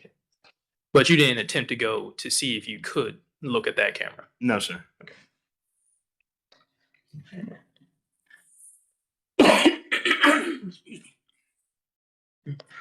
So when you arrived at the location of Mr. Stringer and his vehicle, that was around 12:45, is that right? If that's what is down, yes, sir. So that'll be about more than 4 hours after the reported crash time. Yes, sir. And you said that it was found in a vacant loft off of Railroad Avenue and School Street. Off of Experiment in the vacant lot, yes, sir. Okay. Over the tracks. Is that on Georgia 3 or is that a completely different road? No, it's off of it. It's off of it. Yeah. About how far would you say that is from the crash site? A good couple miles, yes, sir. So you stated that you had found a damaged fender in the truck of Mr. Stringer's vehicle, Yes, sir. and you noticed some paint transfer on the vehicle, Yes, on sir. the fender. I'm sorry. Between the fender that was attached and the bumper, yes, sir. Did you conduct any forensic testing of the paint transfer? No, sir. So that means you didn't send any paint samples to a crime lab. No, sir. And did you have that fender or Mr. Stringer's vehicle analyzed by an expert? No, sir. Did you take any measurements of the damage that occurred? No, sir. Did you take any measurements of the damage on Mr. Davis's vehicle? No, sir. Did you conduct any formal accident reconstruction analysis in this case? No, sir. It would be uncommon to do all those things in a crash of like this. But it is possible, is that correct? Yes, sir. It's possible. Okay. You stated that you had smelled an odor of alcohol from Mr. Stringer, is that right? Yes, sir. But you also noted that it was 4 hours between the alleged crash and you finding Mr. Stringer. Yes, sir. So could you tell how much alcohol Mr. Stringer had consumed? No, sir. Could you tell when he had consumed alcohol? Well, judging from the odor, it'd be extended. I mean, he's, if you will, right, sweating and profuse, and it's in the air at that point in the vehicle. So it would have to go through the body and digest and all that kind of stuff. But just to clarify, you stated that it had been 4 hours in between these two incidents. Yes, sir. Okay. You stated that Mr. Stringer's eyes were bloodshot and watery, Yes, sir. but you were also aware that Mr. Stringer was tased prior to you interacting with him. Is that correct? That's correct. Yes, sir. Do you carry a taser on you as part of your standard equipment? Yes, sir. Have you deployed that taser before? Yes, sir. So you've had the chance to see the effect of a taser on individuals. Yes, sir. Is it possible for watery eyes to be caused by a taser? It is. Yes, sir. Is it possible for watery eyes to be caused by stress? Yes, sir. So in other words, bloodshot eyes can be caused by things other than alcohol. Yes, sir. Did you? I'm going to skip that. You noted that when Mr. Stringer spoke with you, he spoke, I believe he said very softly. Is that correct? From what I recall, and you can tell the quality of our cameras aren't the best. And when I get so far away from the vehicle, the mic tends to cut in and out. So from what I reviewed, that's what I recalled from it. Maybe Deputy Carr had a camera in his backseat or their body's camera, and it could have been better quality. So Understood. But would you state that speaking softly a sign of intoxication? no, sir, no, it's just Are people who are nervous I apologize.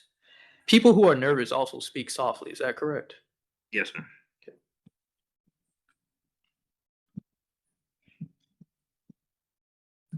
You stated that Mr. Stringer refused to submit to blood testing. Yes, sir. Would it have been possible for you to get a warrant in this case? Yes, sir. So if it's not a serious injury or a fatality, I mean, he's well within his right to refuse. And if there's not someone else seriously injured or where life has been lost, I do not see the need in pressing the matter with a warrant. But you could have obtained a warrant in the case. You can, yes, sir. Okay.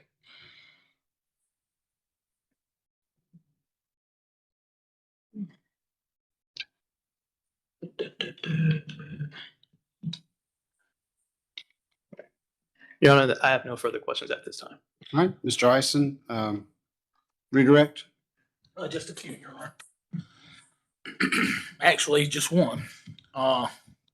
Based on the line of questioning that you just went through, I ask you a question along those same lines. Is the odor of alcohol can it be caused by nervousness or tasing? No, sir. So, Your Honor. All right, read across. No, Your Honor. All right, you're released. You've completed your testimony. You're free to stay or go as you please. Your But Honor, ho- yes. could Mr. White and I approach for just a Yeah, moment? come on up. Just for housekeeping. Sure. I think.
For years to bring this case to you and to make certain that you are here to make this decision and finalize this course. Do not get your information from any other source. At this moment, please step in the jury box, jury room, and knock as soon as you're ready, and we will then resume once you're done.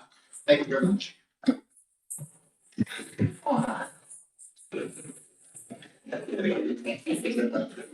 Yes, sir.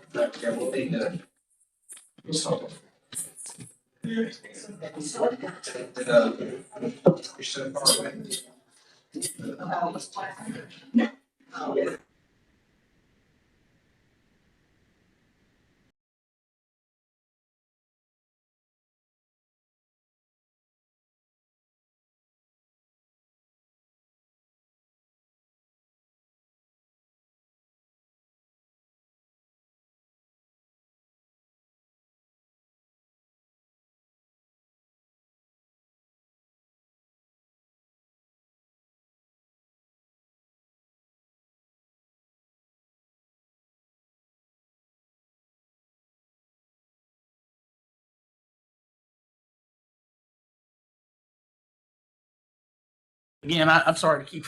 Yeah. It's just there's different videos with different people in This is them. the first trial all three of us have had together. It's better to stop and ask than to guess and have us do something we can't undo the future.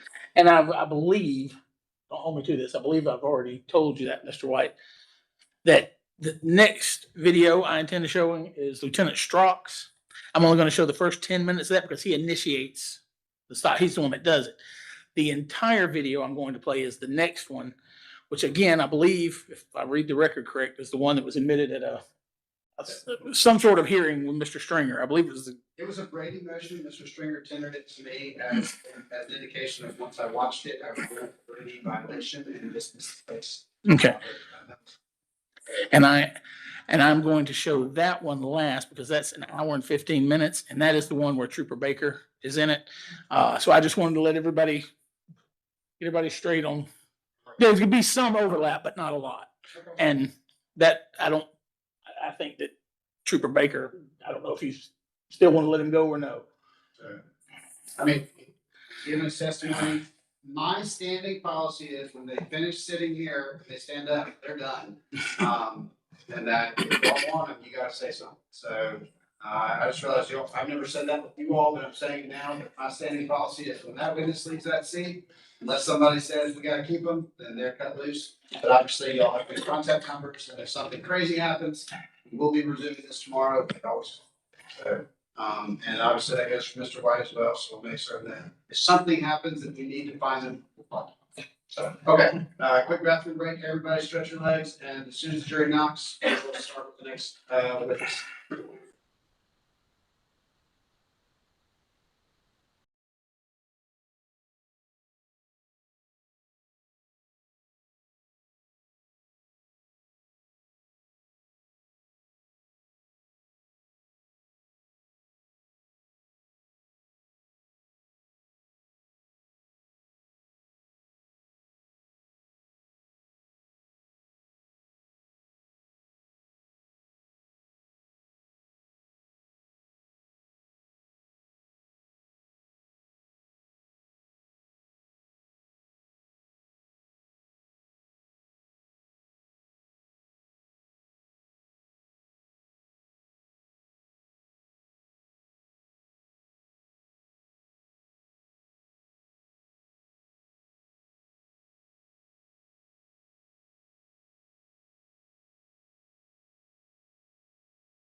All right. If you all shut your phones off or turned your phones on during the break, please take a moment and turn them back off. And as always, if you need anything, let us know. And if you can't hear or see to your own satisfaction, get our attention and we will correct it. Mr. Ison, you may call your next witness. All right, Your Honor. Next witness, excuse me. Next witness, can't say witness. The next witness the state would call will be Lieutenant Jacob Strock. All right. I believe he's out in the hallway out there.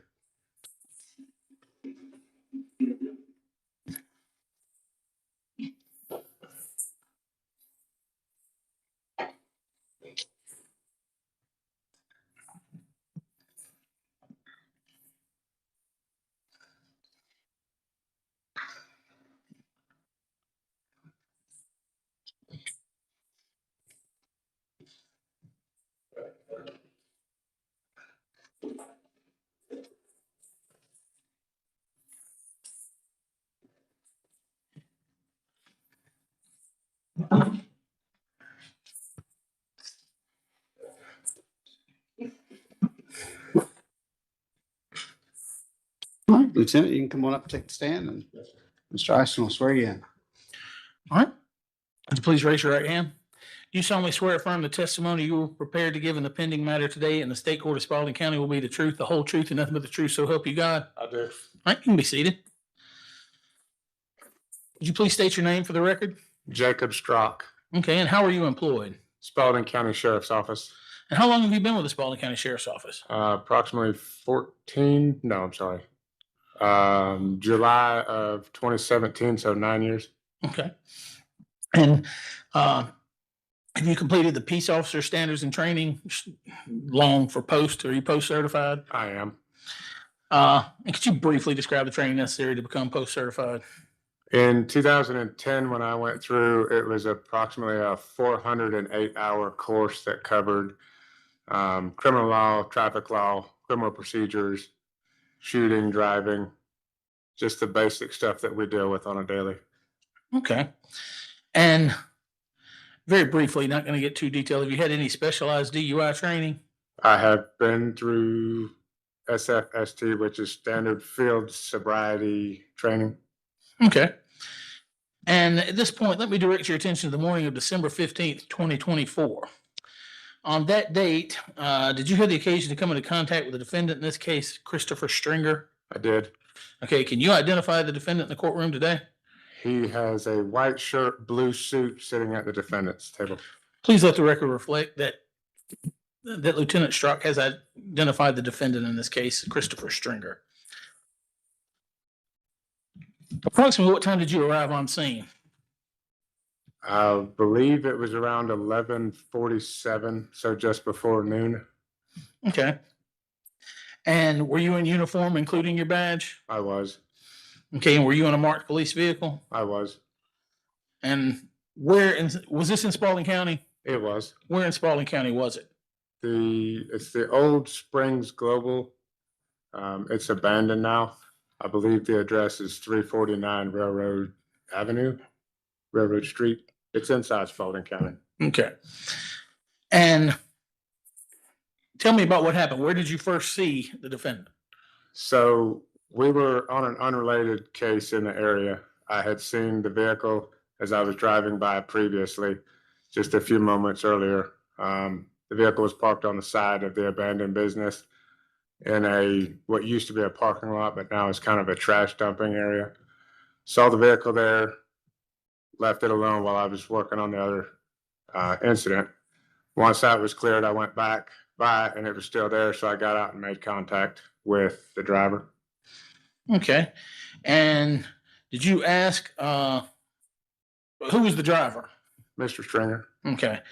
And did you ask the defendant what was going on and how he was doing? I did. Okay, and what was his response? He said that he had been coming from Atlanta to Tacula, got lost and was taking a break. Okay, where is Tequila? Tacula, if I'm not mistaken, is Gwinnett. It's north of Atlanta. Okay. So he stated he was coming from Atlanta and going to Tequila? Correct. Okay. And you found him here in Griffin and Spalding County? I did. Okay, are you aware, and you very well may not be, but are you aware whether or not he has any friends or family in Spalding County? I am not. That was the first time I believe I've met him. Okay. And did you ask the defendant if he had his driver's license on him and or if he had a valid Georgia driver's license? I did. Okay, and what was his response? He said he did have a valid driver's license, but it was not on his person that he knew of at the moment. Okay, and did you ask him his name and date of birth? I did. Okay. And what state was the defendant's car in? First, describe the car. How about that? A blue Ford car, and the front passenger side had extensive damage to the quarter panel and bumper area. Okay. So it was a blue passenger vehicle, is that correct? Correct. Okay. Got them. Did you ask the defendant for any information on his vehicle? I did. I asked him if the vehicle was registered to him. He said it was not. He gave me the name and I do not recall. I believe he said that was his girlfriend, her father's vehicle. Okay. And how close were you to defendant at the scene? Within arm's reach. Okay. Did you notice any odor about the defendant's person that you could identify? I did. And what was that odor? Of an alcoholic beverage. Okay. And did you hear the defendant talk while at the scene? I did. Okay. Can you describe his speech? I would say it was a little slurred, but it could have also been that he was appearing to have just tried to wake up from a nap. Okay. And what, if anything, did you observe about the defendant's face or eyes? His eyes were a little bit red. That's about the only thing I'm recalling at the moment. Okay. And what did you observe about what, if anything, did you observe about the defendant's behavior or demeanor? It was standoffish. He was complying, but it was, in the beginning, it was kind of hesitant, but he was complying with my questions, being a little standoffish on some of the questioning. Stayed inside the vehicle. Okay. And was anybody at that point in time, was anybody else at the scene besides you and defendant? A deputy car arrived at some point shortly after I was able to get his information. Okay. And did the defendant say whether or not he had been drinking? I don't believe I asked him. Okay.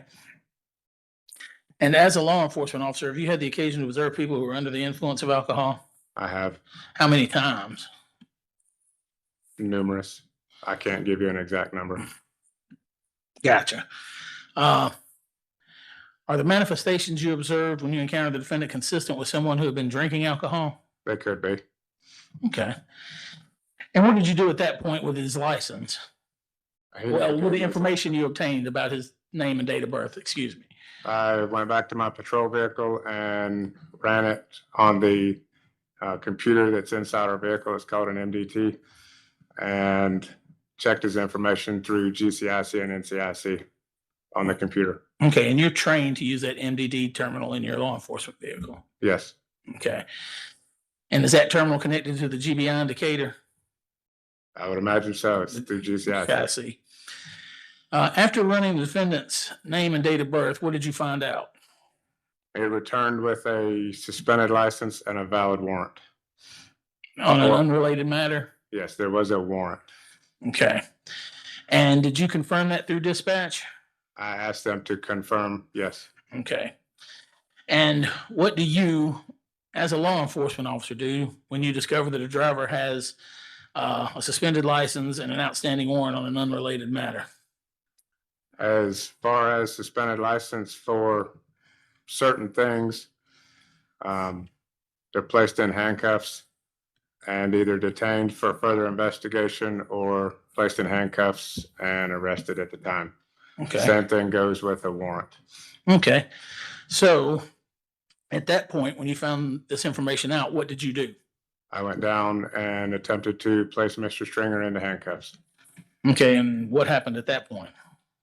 When I got there, Deputy Carr was speaking with him. When Deputy Carr stopped, I asked Mr. Stringer to step out. He kind of hesitated for a second. I reached in and grabbed his hand, or attempted to grab his hand. I believe I got his coat, which was probably the stretchiest material I've ever seen before. I was unable to gain control of him as I was asking him to step out of the vehicle. He was saying that he was going to get out, leaned towards the passenger side of the vehicle as if he was either trying to pull away from me to distance himself from me or possibly go for the passenger side. Continue to pull on him, give him verbal commands. Deputy Carr was also standing there in the doorway with me. So I initially went to draw my taser to tase him. Deputy Carr had a better angle. So I went ahead and reholstered my taser, started trying to remove him from the vehicle. Ended up telling Deputy Carr to go ahead and tase him because he had his out already and had a better angle. The first attempt, one of the probes got stuck in the coat, so it didn't have a good connection and it was ineffective. We continued to give verbal commands. He continued to resist by staying inside the vehicle. At one point, it was almost like he was taking his elbow and pushing it against the B post on the door to resist coming out. Continued to say, I'm trying, I'm coming out. What are you doing? So was he contradicting his words, contradicting his actions? Correct. Okay, so he's Yep. saying he's trying to get out, but he's pulling away from you and Deputy Sheriff Carr. Is that what you're saying? Correct. He was not in any way attempting to get out of the vehicle. Okay. Deputy Carr deployed a second taser activation, which was effective. We were able to pull him out of the car, place him on the ground face down. I had control of the one hand that I was initially trying to get, which was his left. Went ahead and put it behind his back, started to handcuff it, gave him verbal commands to place his other hand behind his back, to which he complied. Search incident to arrest was conducted, and then EMS was called to respond to give him an evaluation, and he was taken to a patrol car. Okay. Excuse me. One quick question. You know, obviously when the defendant was in that car, did you have any idea what was in that car? No, I did not. Were you concerned about anything that could have been in that car? I'm always concerned about that. Yes, sir. Could you explain that, please? That is a big unknown for us. Whether it could be he's trying to A, get away. He could have driven off in the vehicle and drug myself or Deputy Carr along. There could have been a weapon inside the vehicle. He knows that vehicle, I don't. He knows what's inside that vehicle, I don't. Okay, okay, there you go. And then my next question is while all this was going on, so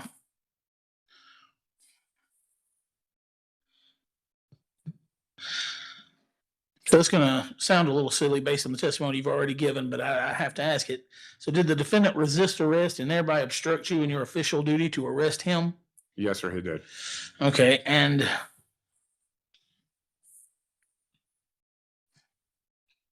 you believe he knowingly and willfully was doing that? Absolutely. Okay. And on that day, were you wearing a body cam? I was. Okay. And was it recording? It was. And then so it was operational that day? Yes, sir. And where on you was the body camera located? My body cam sits just below my sternum on my vest. Okay. And you are trained in the operation of that camera, correct? I am. Okay. And have you seen the video? I have. Okay. When did you watch it? In your office this morning. Okay. Have there been any additions or deletions to that video? No. Okay. And is that video a fair and accurate depiction of the events that occurred at that time and place? Yes. Who all was on that video in the beginning? In the beginning, it's just on the video itself, it's just Mr. Stringer. You can hear me talking, but you don't see me on it. Okay. Deputy Carr arrives. Like I said, by the time I was gathering his name and date of birth, I went to go run it. So you'll see him on there as well. Okay. During the altercation, I advised dispatch that we were trying to get somebody in custody that was resisting us. So there was a lot more units that arrived, and I couldn't tell you without seeing the video who all they were. Okay. And have you used the same or similar video recording equipment prior to this occasion? I have How many times? a lot, several times a day. Okay, and what do you do with the video footage after recording it? The camera itself is taken back to the sheriff's office and placed on what's called a docking station, and it automatically uploads the videos from the camera and places it in the server. Okay, a secure server? Yes, sir. And to retrieve, for anyone to have access or retrieve those videos, they have to file a request, and it has to be someone, a qualifying agency, like another law enforcement agency or a prosecutor's office like mine, correct? There are some that can get them, yes, sir. Okay. At this point, Your Honor, I would like to tender Lieutenant Strzok's dash cam video up through the 10-minute mark as State's Exhibit number, I believe, 4. All right, Mr. White, any objection? No objection, Your Honor. All right, Lieutenant Strzok's body camera video is tendered to admit. It states at 4 without objection. Let me know when you're ready and I'll push it up.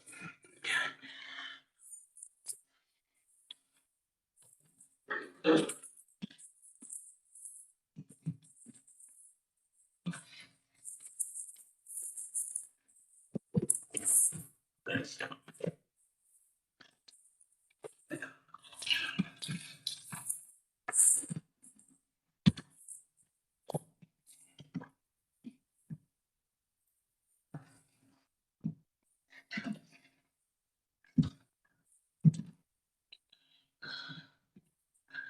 Okay, I'm ready, Your Honor.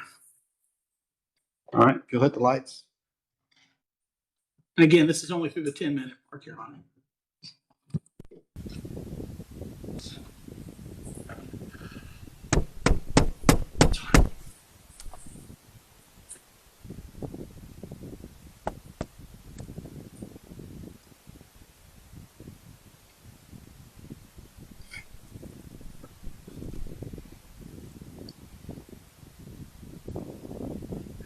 Hey, buddy, what's going on? You doing all right? Yeah, how are you doing? Good. Yeah. What you doing here? I was just parking here.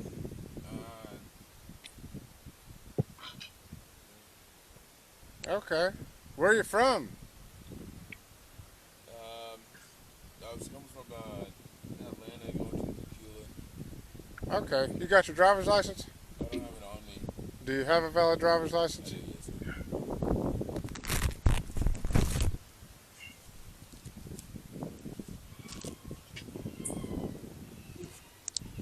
What's your name? That's Chris. On your driver's license, it's Chris or Christopher? Christopher.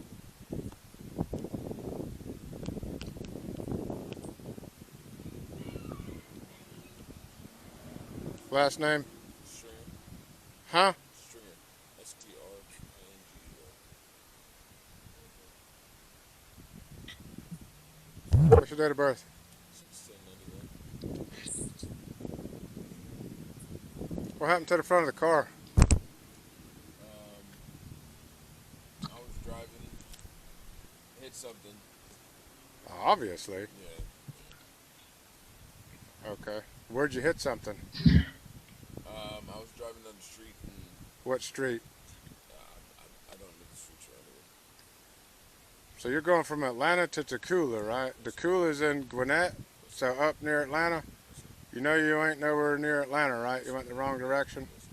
Okay, is this your vehicle? It's not under my name. Okay, who's it registered to?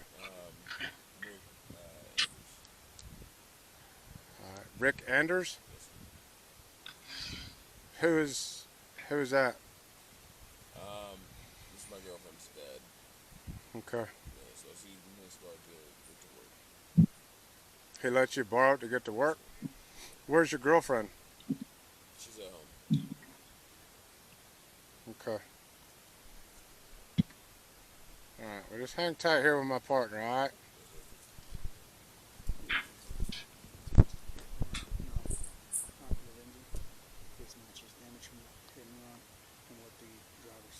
Which one? The one that I worked on this morning. Oh, well, talk to him.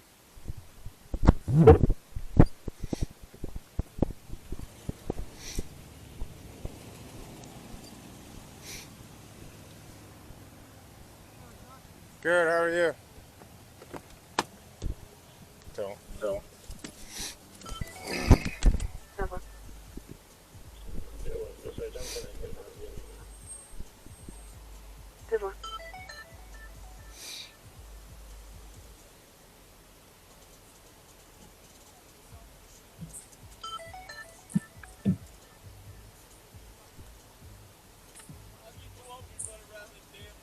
I hear you.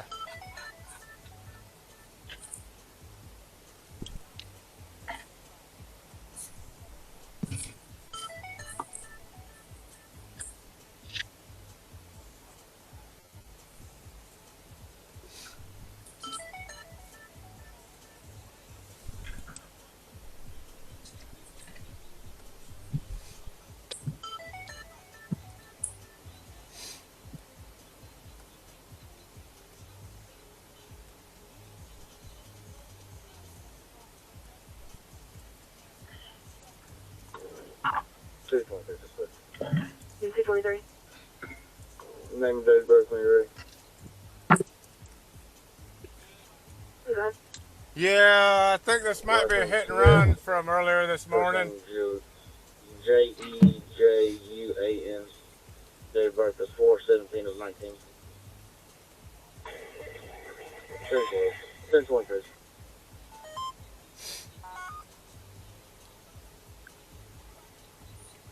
Huh. Spalding 223. Good.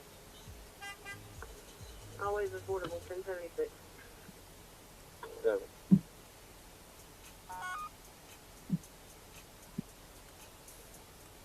Poor fella.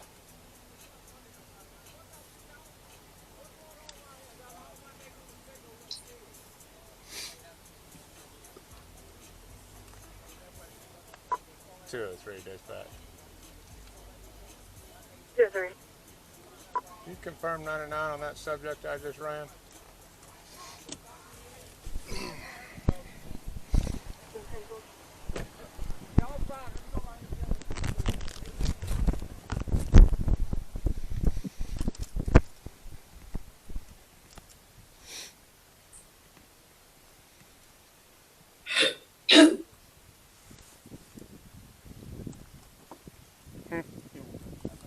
He won't tell you nothing? He explained it to you and he won't explain it to me. What he told me is if you're driving on the road and hit something, Yeah, he so don't I know asked- what road and he don't know where. I asked if he was on 1941. He goes, I don't know what the road that is. I told him I was trying to drive back. I took a wrong turn. And Yeah. I've been trying to get back ever since. I don't have my phone on me. So I've just been doing my best since then. He says Okay. his wallet could be in the trunk. Yes, sir. Oh, all right. So I did my best to explain everything I did. Okay. But do me another favor and step out of the car for me. Step out. I'm trying. Why are you pulling You're going to get tased if you don't get out. I'm doing my best to get out of the car. You get out of the car, you're going to get tased. I will. Why are you guys pulling me? I'm trying to. Get out. Look, I'm trying to Get out. out Of the car. now I or you will am. be tased. I'm trying. Get out. Why am I getting pulled? Get out. I'm trying to. You're about to be tased. Get out of the car now. I'm trying to. Get out of the car. Why are you guys pulling Get me out. I'm trying my Get best. out. Pull the trigger. Why? I'm trying to get out. Get out. I'm trying. Get out. Why are you guys? 10-10. I'm trying. Can I get out? Why are you guys pulling me out? Get out of the car. I'm trying. Why are you guys pulling me out? Get out now or you will be tased again. Why are you guys pulling me out? Can I stand up by myself? Ow! Ow! Get out. Get his other hand. Get his other hand. Put it behind your back. Put it on your back now. I don't know what I did. Do not move. I'm not. I don't know what I did. 236 dispatch. What did I do? I have no idea what I did. I'm sorry. I'm not resisting. Yes, you are. You resisted. When we told you get out, you didn't get out. You guys started pulling me when I 1095. Also, taser deployed ×2. Have EMS in route.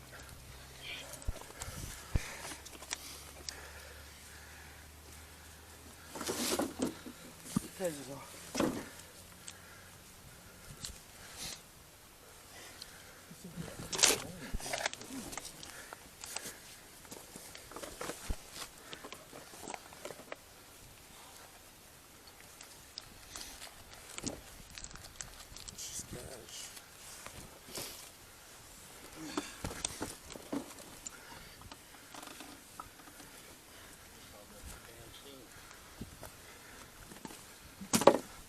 I got two to prove.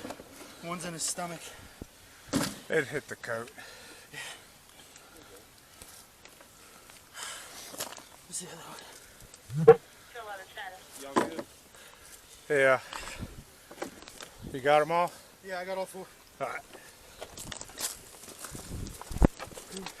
My car's right there behind the trucks. I ain't going for it. I went before. I swear to God I was.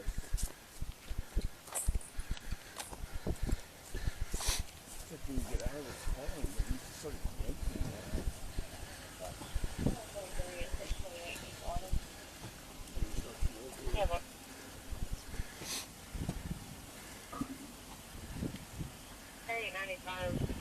If we're talking about the registered number, it's showing 728, 728.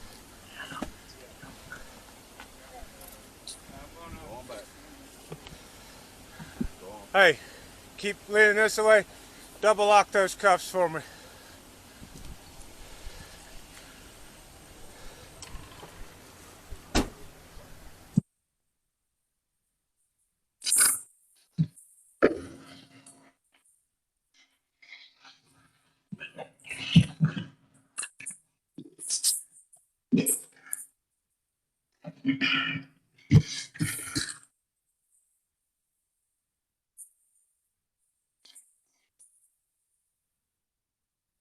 Okay, did you see anything that in that video that contradicted any testimony you've given here today? No, sir. Okay. And as you walk back to the car after running defendant on GCIC, were you on, for lack of a better term, heightened alert? Yes. Okay. Because what was your intention at that point? To place him in handcuffs. Okay.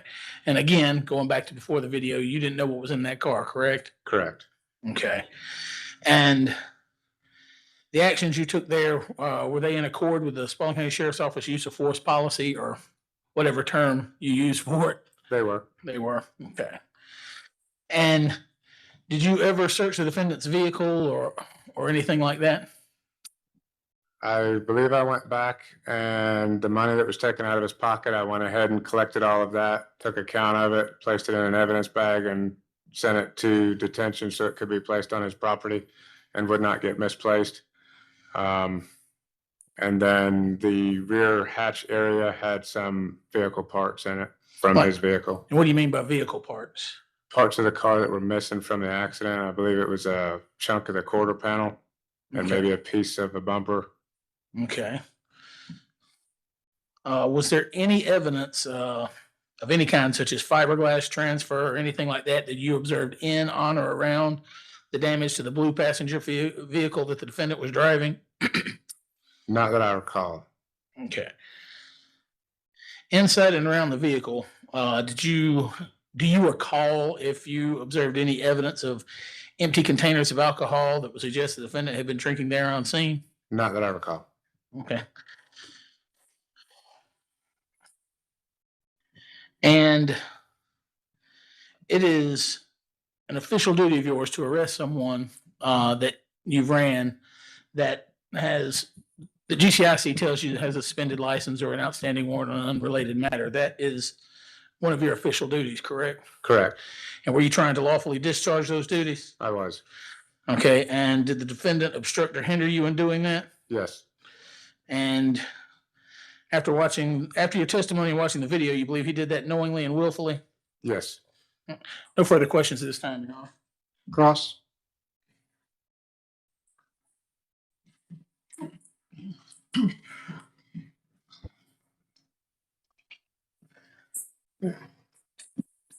Afternoon, Lieutenant Strzok. Afternoon, how are you? I'm doing good.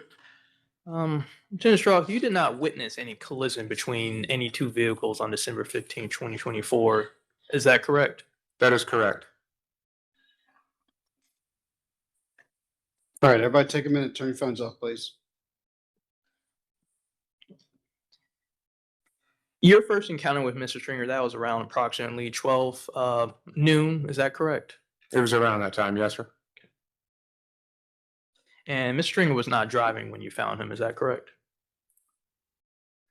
He was in the driver's seat and had constructive control, but the vehicle was not in motion. That is correct. Was the engine off when you found him? I believe so.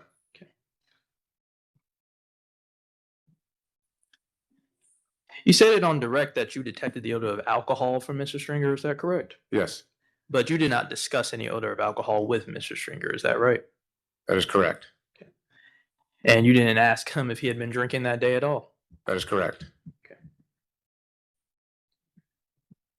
Did you ask him how long he had been in the vacant lot? I do not believe so. You said that prior to the incident with asking him to get out of the vehicle, Mr. Stringer was complying with all of your questions. Yes, And you said that the reason that you were approaching Mr. Stringer was to put him in handcuffs. the second time, yes, sir. Did you notify Mr. Stringer that you were going to put him in the handcuffs? After I told him to get out of the car and he resisted. Did you notify him before you had asked him to get out of the vehicle? No, I didn't. And when you asked him to get out of the vehicle, you gave him, let's say, maybe 1 to 2 seconds to comply with getting out of the vehicle. Is that correct? Possibly. Was Mr. Stringer, prior to you restraining him, being belligerent in any way? Not that I'm aware of. Was he yelling at you in any way? No, sir. Was he being aggressive in any way? No, sir. You said you observed damage to the front passenger side of Mr. Stringer's vehicle? Yes, And you said you observed red paint transfer on the vehicle. Is that correct? I did not say that. Okay. You did not observe any red paint transfer on the vehicle? Not that I recall. Okay.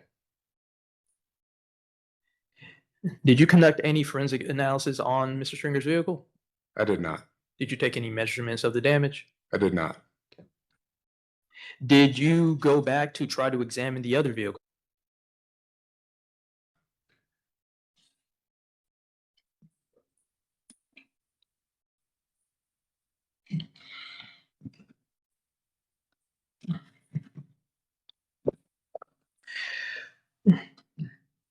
Would you describe Mr. Stringer's vehicle color as light blue or as a bright blue?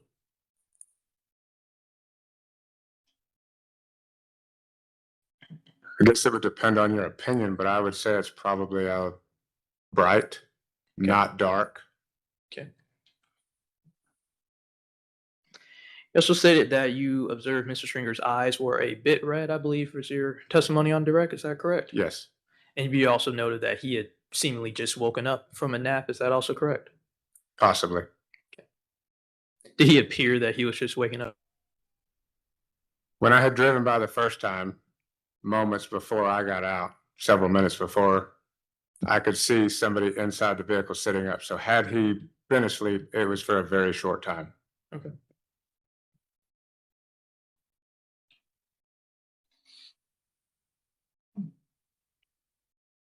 You said you believe that Mr. Stringer was knowingly and willfully obstructing you, Yes, but you would agree that you don't know what Mr. Stringer was thinking during the time that you were restraining him. Is that correct? that is correct. When you did a search of Mr. Stringer's vehicle, did you find any guns or weapons of any kind? No, And you said you did not recall seeing any empty containers within or around Mr. Stringer's vehicle. correct. Your Honor, I have no further questions at this time. Redirect. Nothing further, Your Honor. All right, you're released from your subpoena and then you are free to go. Thank you, sir. Thank you. Okay, this pattern we've fallen into is working really well, so we're gonna keep it. So we're gonna give them a second to get reset. I'm gonna have y'all go ahead and bring in over the break your next witness. So y'all follow my instructions. Again, you're to make this decision based off of the witnesses that testify, the exhibits that are placed in the record, and the law that I give you and nothing else. Don't do anything and don't do anything I haven't told you before. Go ahead and step out, knock as soon as you're ready. We'll have the next one lined up and we'll be ready to go. Y'all will go ahead and grab your next witness.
As the state's got their last witness, Deputy Carr. Both his testimony and a decently long video or portions of a decently long video will get played. It's 4:20 right now, which means 4:19. I need glasses. 4:19 right now, which means that what we'll do is, I believe we will be able to finish that testimony tonight. I'll get you all a verdict, my jury charges out, which are just what I call the kitchen sink version. It's just everything I think might apply, and then we can talk about it tomorrow morning. I'll probably have the jury come in slightly later in the morning so we can go and do our charge conference as soon as we get here. Depending, I'd love to do it tonight, but at the same time, I don't know that that's going to work itself out. We'll probably just need to do it in the morning. I generally do my charges before y'all do your closings. And that way, so it's still the same thing, state goes first, then defense, and then go last, and then, but I do the charges before then, at least 98% of it. And that way you all can say, you heard the judge say, and you'll also have a copy of of my charges in your hand. And you can say, when you heard him say, that's on page blah, blah, blah, line, blah, blah, blah. And if y'all don't want to do that, certainly don't. I don't have to do it that way because that's not the way it's lined up, but I've had good feedback on that. So let me know if y'all have any issues with that. And again, I'm sorry about the temperature. We've got multiple trips through with the HVAC folks trying to figure out what it is that needs to be fixed to take care of this whole wing. Because it feels like there's just not enough cool air moving through this wing of the building. So. You know who's got a real problem? Have you been in Debbie Brooks's office? Yeah. Oh, Lord. And y'all's office hot, and this is hot. So we need to do something. So, and they're coming back. They're waiting actually for us to finish this trial to come back through and do another figure out what's wrong. So, okay. Margaret, if you'll check on them and tell them we're ready.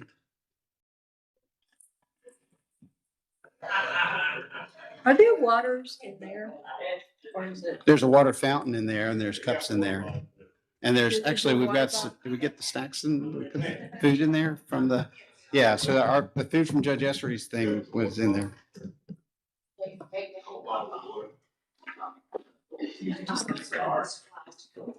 Yeah, it's driving me crazy. Yeah, it's circling my head too.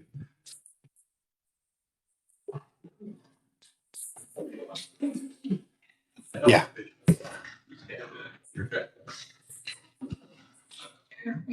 All right, you all may be seated. Members of the jury, I acknowledged while y'all were out there that it's hot in here. And so we've been working on it. We had the HVAC folks out here last week working on it. Obviously didn't get fixed. We're gonna get them back out here. I can't promise you it will get better, but I can promise you that if you have any ideas, we're happy to hear them. So, all right, with that said, if you turned your phones on while you're out there, please turn them back off. And the state has their next witness. Mr. Eisen, the floor is yours. Thank you, Your Honor.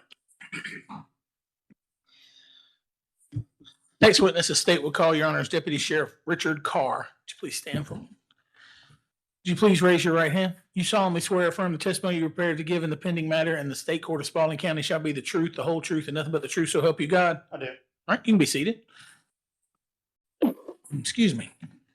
Would you please state your name for the record? Richard Carr, And how are you employed? Spalding County Sheriff's Office. Okay.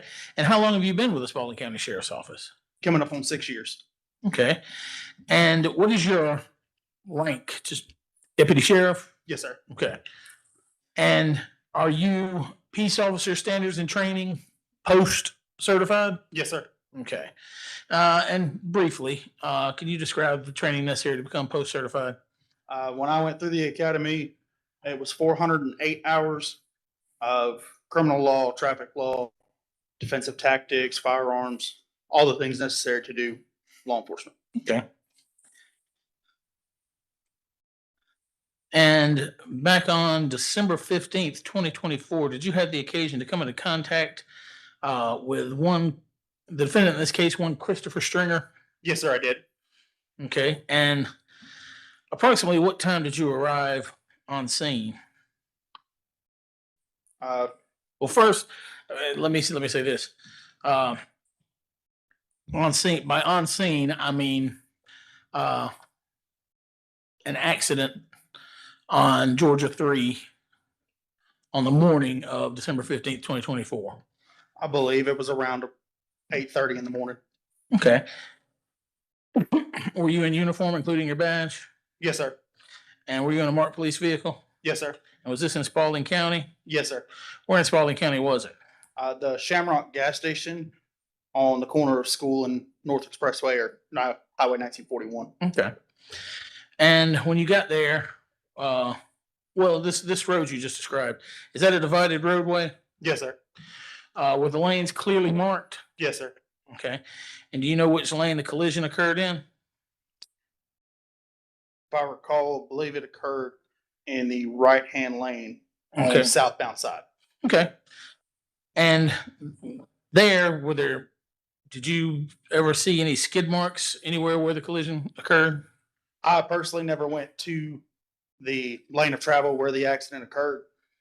I met with the victim of the accident at the Shamrock gas station, and that is where my entire interaction with him was at. Okay, understood.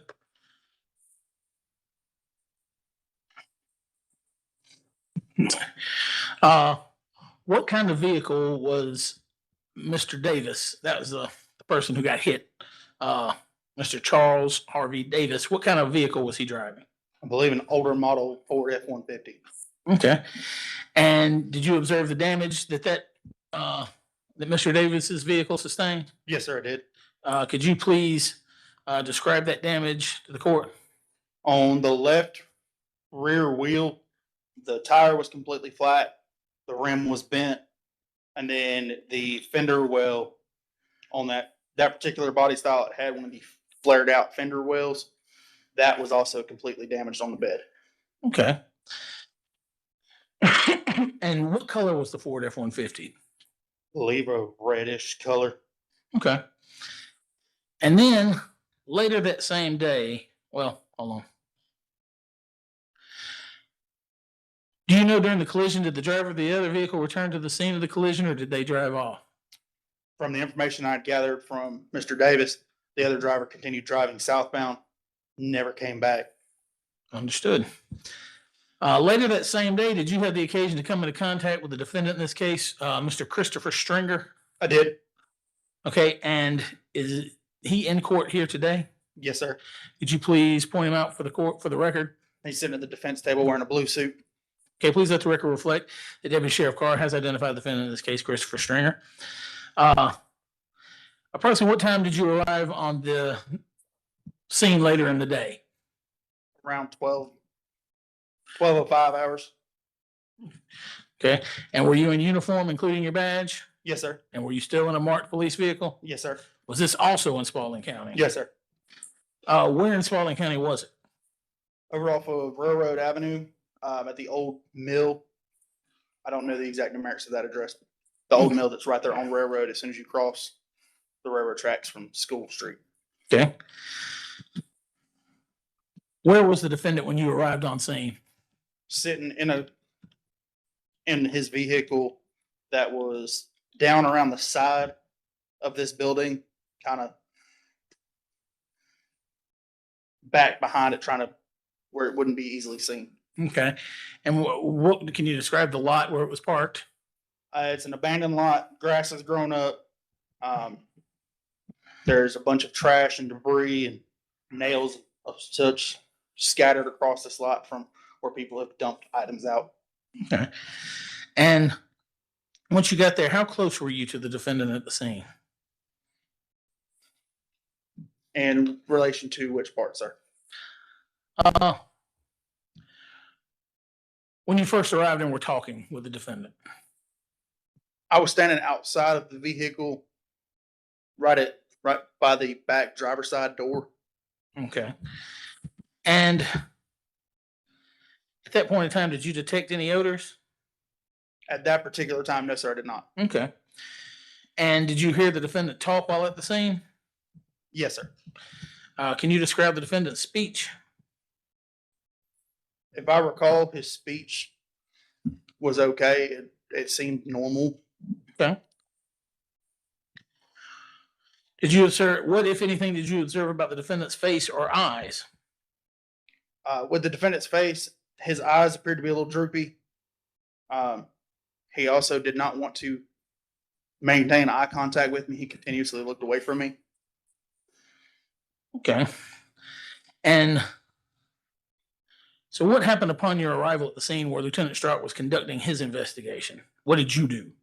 When I walked down due to the area that Lieutenant Strout was in, just to check on him and make sure that he was okay, but also be there as backup due to, again, it's an abandoned building sitting there. I originally started to walk up to the driver's side, and then due to the way that I was trained, when another officer is talking to somebody, I always try to walk towards the passenger side to make sure that if I can see through the windows, there's no visible weapons or anything like that sitting right there in plain view. Mm-hmm. As I walked up, I observed damage to the front right passenger side of the vehicle. What kind of damage? The entire front fender was crushed. I believe there was pieces of the car missing. And the front right wheel, I believe, was also damaged. Okay. Did you try talking to the defendant? I did. Okay, and what did you ask him? I tried to ask questions of where he was coming from, where he was going.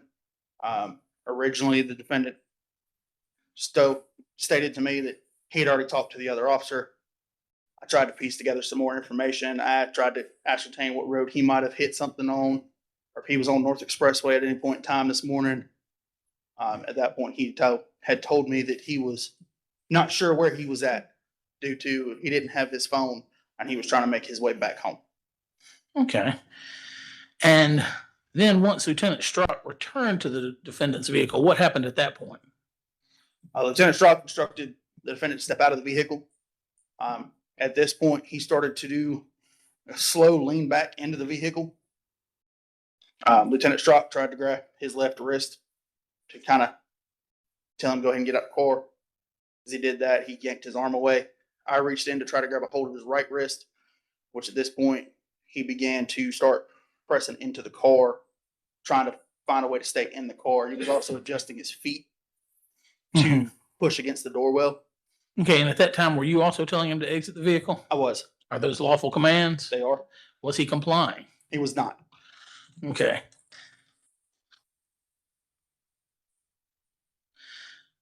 Did the defendant resist arrest and therefore restrict you from your official duty to arrest him? Yes, sir, he did. And in what way did he do that? Again, he started pressing into the car, leaning back, trying to make it very difficult for us to be able to grab a hold of him. As I went to grab his arm, he kept pulling away from his arm. Lieutenant Strout tried to grab his arm multiple times, and on the door frame of the driver's side, where the seatbelt is, he pushed his hand against it multiple times, trying to push into the car to get away from us. While being instructed to get out, I believe, if I remember correctly, the defendant kept stating, I'm coming, I'm trying to get out. Why are y'all doing this? Okay. But again, he continued to press into the car as if he was trying to go towards the passenger side. Okay, and what did you do at that point? After giving instructions to get out of the vehicle, I drew my county issued Taser 7 and activated it and advised Mr. Stringer that if he did not get out of the vehicle, he was going to be tased. I gave him that command multiple times before I discharged my Taser. The first set of probes did not make good contact due to the loose jacket that he was wearing. Probes ever actually made contact with his skin. And I initially put my Taser back away due to that loose coat and continued to try to pull him from the vehicle. After that, I re-pulled my Taser, reactivated it, put it towards his shoulder that we were able to pull somewhat out of the car. Again, giving the same command, get out of the car, you will be tased again. He again was still not getting out of the car. I discharged the second shot of my Taser, which did have some effect. It did not cause a full body NMI, which is neuromuscular incapacitation, as we call it. But it did. Can you say that again, but slower? Neuromuscular incapacitation. Okay, thank you. Yes, sir. And at that point, were you able to cuff him? We were able to get him out of the car and actually get him into cuffs after that. Okay, and did you call EMS? Yes, sir. Okay. After the taser deployment, per our policy, we call EMS to have them checked on scene. Again, at some point, did Georgia State Patrol Trooper Marcus Baker arrive? Yes, sir. And you were a witness to any and everything that happened between those two, correct? Yes, sir. Okay. And were you wearing a body camera that day? Yes, sir, I was. And was that body camera running during this encounter with the defendant? Yes, sir. Okay, so it was recording Yes, sir. and it was operational? Yes, sir. Where is it located? Where was it located on that day on your person? It's actually located at the same place where this plate is on my chest. This is actually the mount for our body camera system. Okay. And it's ever since I've been on the road, this is where my body camera's been mounted. And you are trained to operate that machine, correct? Yes, sir. Have you watched that video? I have. Okay. When and where did you watch it again? I watched it this morning before I came to court, and I watched it again after I got to the courthouse. Okay. Are there any additions or deletions to the video? Not that I'm aware of. Is the video a fair and accurate depiction of the events that occurred at that time and place? Yes, sir. And who all is on that video? I know there's some other law enforcement officers that are not involved that showed up. I'm not asking about them. Myself, Lieutenant Strock, Defendant Mr. Stringer, I believe EMS command is also on that video, where they came to check him due to, it was a holding call for them. So their command unit came out to check him. And then Trooper Baker, I believe, is on it as well. Okay. And have you used the same or similar video recording equipment prior to this occasion? Yes, sir. How many times? Too many times to count. I have had a lens lock body camera since 2018 when I worked for Animal Control. Okay. And what do you do with the video footage after recording it? In regards to an incident like this, immediately after the incident, we go back to the sheriff's office, place it on a docking station so it can upload to the cloud. And that way we can also go in and actually log the case number with that video footage. And that video is in a safe and secure server, correct? Yes, sir. Okay. And it's only distributed to other agencies like other law enforcement agencies or prosecutors' offices like the DA's office or my office, the Solicitor General's office, correct? Correct. Okay, at this point, Your Honor, I would tender Deputy Sheriff Carr's video as State's Exhibit number 5. All right, any objection? No objection, Your Honor. All right, States 5 is tendered and admitted without objection.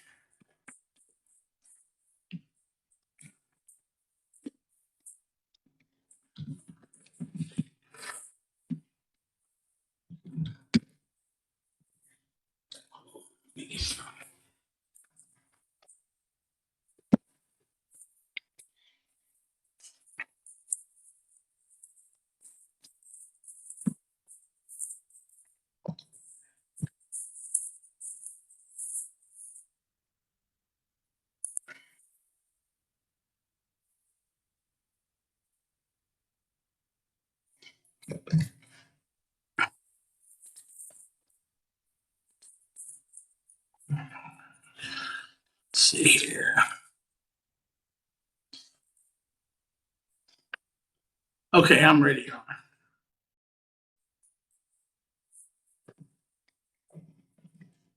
.236 dispatch. Show me up with 203.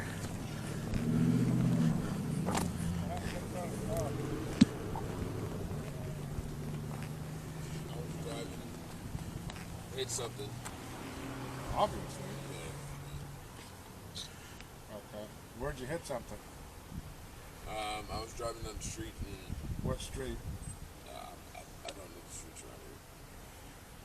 So you're going from Atlanta to Tacoola, right? Tacoola's in Gwinnett, so up near Atlanta. You know you ain't nowhere near Atlanta, right? You went in the wrong direction. Okay, is this your vehicle? It's not under my name. Okay, who's it registered to? Rick Andrews. Rick Anders? Yes, sir. Who's that? It's my girlfriend's dad. Okay. Yeah, so she's using this car to get to work. He let you borrow it to get to work? Where's your girlfriend? She's at home.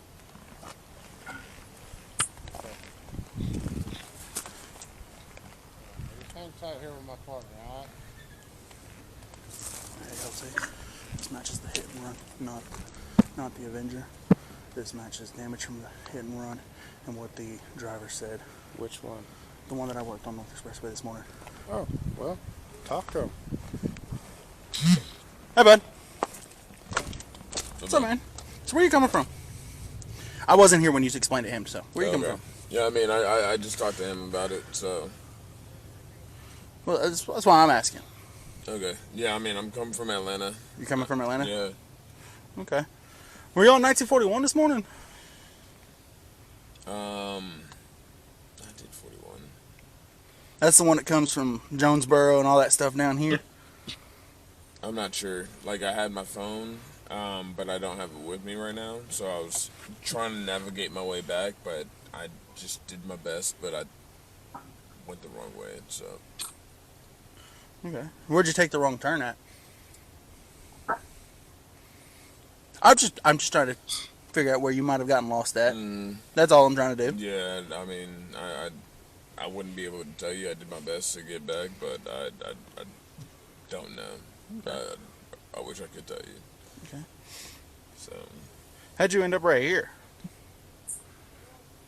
Because, I mean, you kind of got to drive over some sketchy stuff to get back here. I made a wrong turn, realized I didn't know where I was, so I pulled over here. So. Okay. Did you not have a wallet or anything with you? No. Well, it's probably in the back somewhere, but. What do you mean in the back? Like in the back seat or in the trunk? Trunk. In the trunk? Okay. So you don't know what you hit?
He won't tell me nothing about it. He won't tell you nothing? Mm-mm.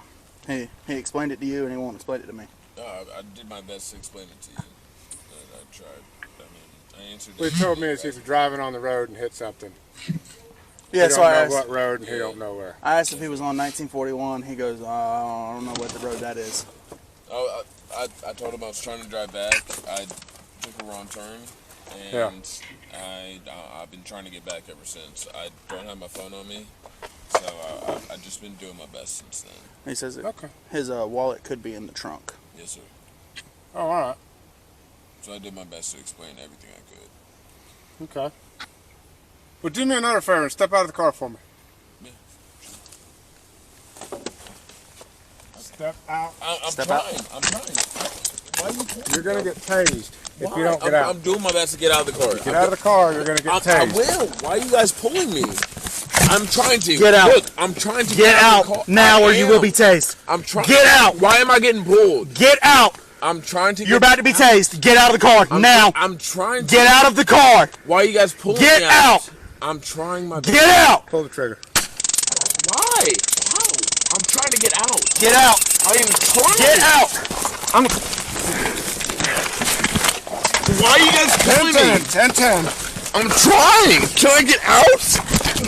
Why are you guys pulling me out? Get out of the car. I'm trying. Why are you guys pulling me out? Get out now or you will be tased again. Why are you guys pulling me out? Can I stand up on this? Ow! Ow! Get out! What did I do? Get his other hand. Here. Put it behind your back. Put it behind your back now. I don't know what I did. Do not move. I'm not. I don't know what I did. 236 dispatch. Be advised. What did I do? I have no idea what I did. I'm sorry. I'm not resisting. Yes, you are. You resisted. When we told you get out, you didn't get out. You guys started pulling me when I was 1095. Also, taser deployed ×2. Have the utmost in that.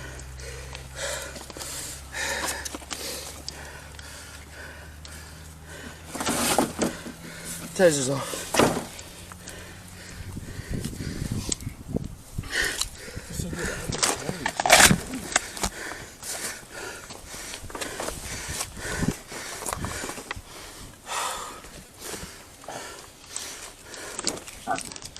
It's just cash.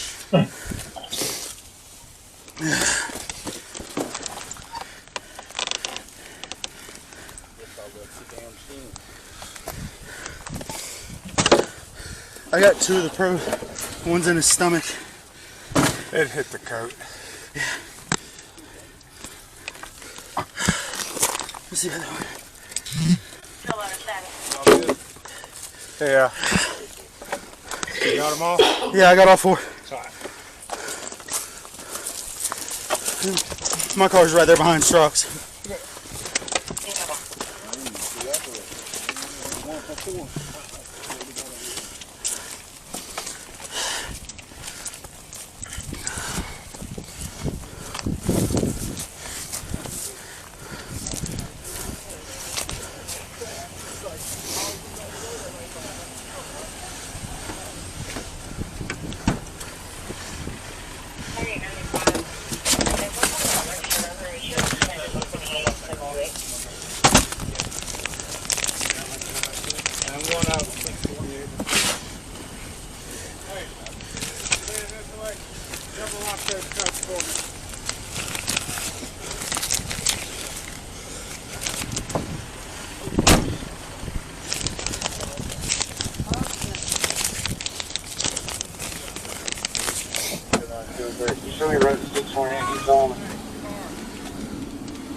Yeah. And it happened at 8:10 this morning. Hit and run he worked on North Expressway. GSP has the... GSP worked it? Yeah, GSP has it, but I was trying to get information out of the driver while I was waiting on him to get there. This matches what he told me and where the damage would be. I can tell you this, I can smell the alcohol from a mile damn way. Yeah. I think I heard you go out. Yeah, when you said 10-10, it went out. Let me go grab fucking gloves. No.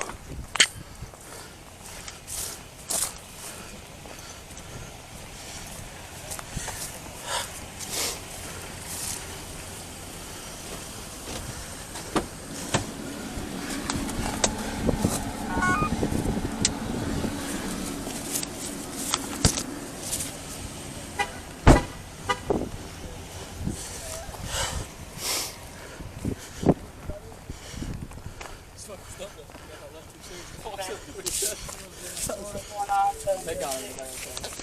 Yeah, 236 dispatch.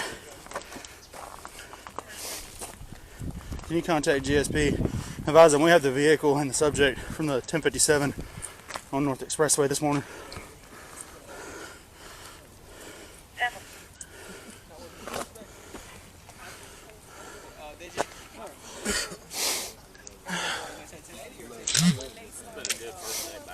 Hudson.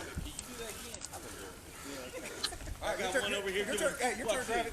Grab it. Go.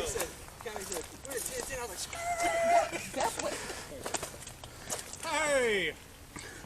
What's up, buddy? Calling out on the radio. What's up, buddy? Oh, so you're telling me to do it silence next time. You talking about 10-10? I was like literally about to. I'm really surprised that it ripped all of his hair out. Yeah. We're good. Yeah, we're good. Thank No, you. this is not the one from the 1080. This is from a 1057 this morning. The 1080 was over there. He found this while looking for the dudes that ran. Who we got done? No. No, they're gone. They're gone. I have no idea where they went. I think they're going to the register on themselves now. Dude that was in this. Strock ran him, said confirm the 99s on him. He's got a suspended license as well. That's why he doesn't have a license. So what do you do? Start swinging them on just to confirm them? No, we told him to get out of the car. Told him to get out of the car, and he's like, okay, and started kind of Reaching towards the back. going in a little bit. So I grabbed his hand, and then he started sliding across. So I told him I was going to tase him. He was in a better spot. I said, pull the trigger. But he had that loose coat on, so it didn't really get him. Was he asleep? He was trying to be. When I was riding by, he was up looking. He saw me and laid down real quick.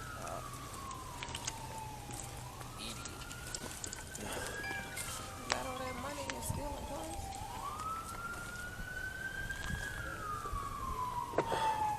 Only reason he's probably here is because that bitch won't move no more. We're going to collect this money. All right. And put it into his property. All right, let me go grab a evidence bag real quick, and I'll grab another glove. EMS just got it. Okay. So you want me to give you another one of my property bags? No, I got it.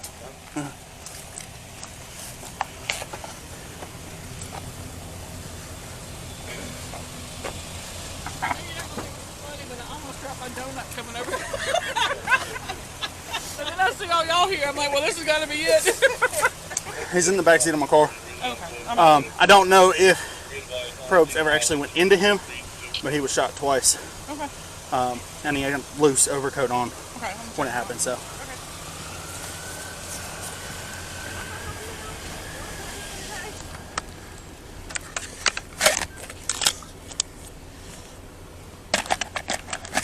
All right. I'm on my last 2 taser cartridges. I'm on my 2 spares. I know.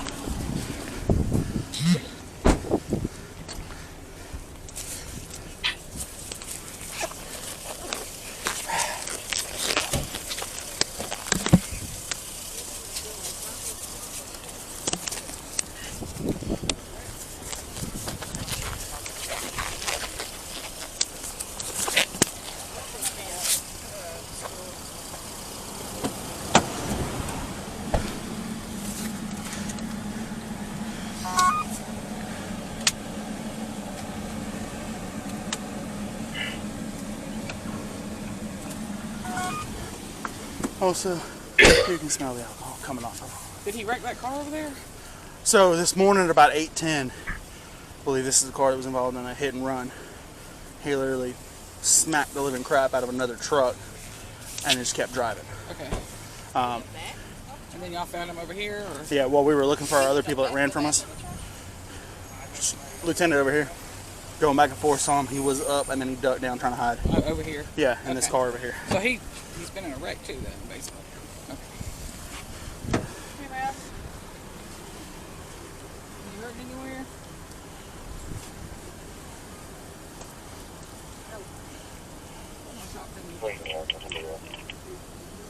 What's your name? Information turn around 026 on your immediate territory. Where did the taser go in at? One, I'm trying to show her where it went so you can check. One went here, and the other went to the back part, I believe, of his shoulder, or in that shoulder over there. Can I take a look?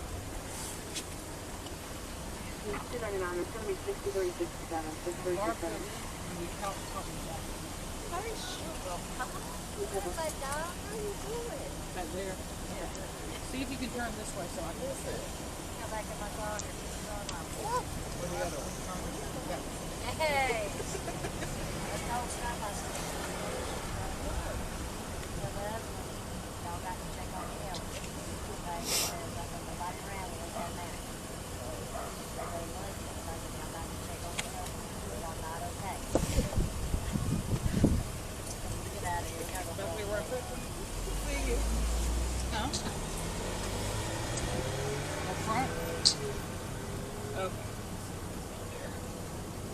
They're not still in you.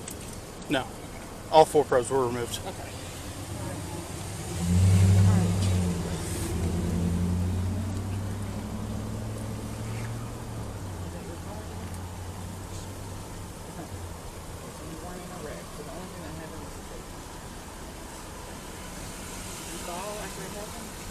Is that how you got this over here? So Other than where those barbs actually were putting each other out, having their angles.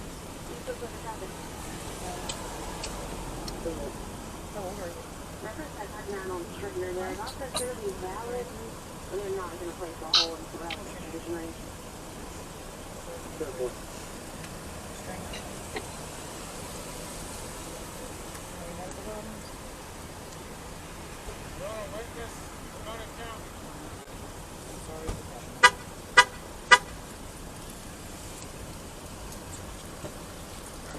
So, I mean, he's got a red spot, like, right here. It's not bleeding or anything like that, so that all looks good. All right. All right. Thank you, ma'am. All right. I'm going to get the sign for him. Absolutely. And in reference to the mark on his face, it's where he wouldn't give us his hands outside of the car. Yeah, I wasn't worried about him. I was just trying to get him to tell me what happened. Like, did you fall? Yeah, he would. In a wreck? He wouldn't tell us much. All he would tell us is he was on a road somewhere and hit something. That's it.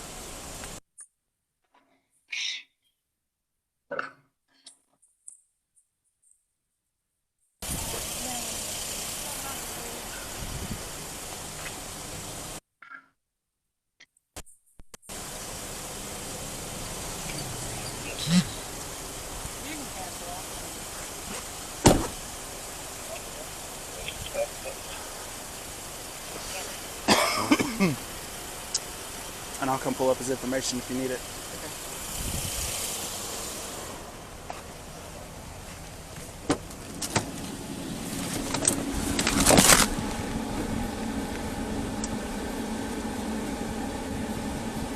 First name is Christopher. Oh, let me know when you're ready.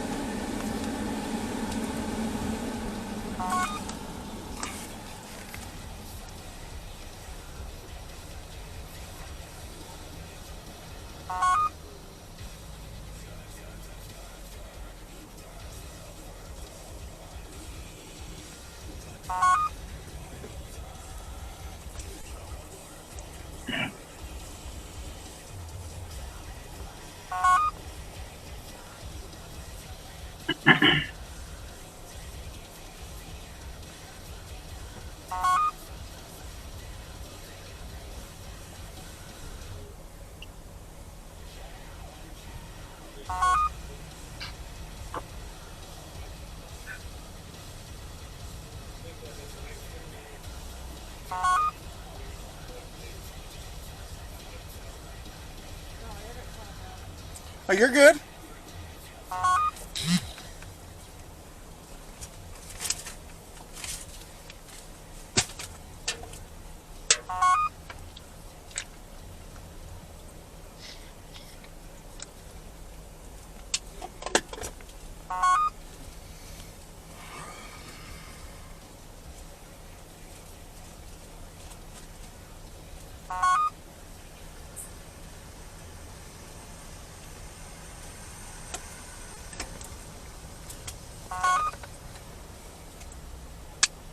.236 dispatcher, you're back from GSP.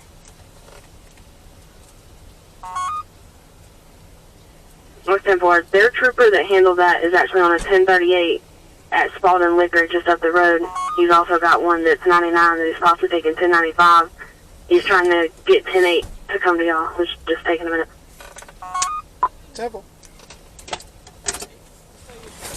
I believe it.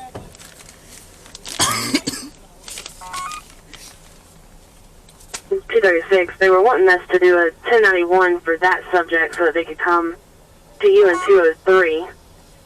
Who's 10-8? Who's for what? He's west. He's at Spalding Liquor. So. This West Side, they're right there at Spalding Liquor on West McIntosh. He was his last name Stringer. Last name is Stringer. I got West Side 0. Stringer. Negative. All units are 10-6. First name's Christopher. Date of birth. Oh, I'm sorry. 610 and 91. They're all 10-6 too. Does it have an address? Last address on there? 1705 Beaumont, BEAUMONT, Circle, in Duluth, Georgia. 396.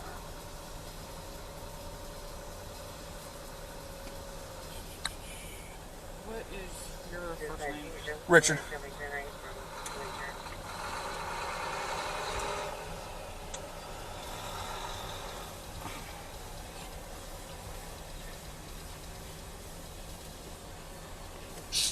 All right, just sign right there by that X. Yes, ma'am.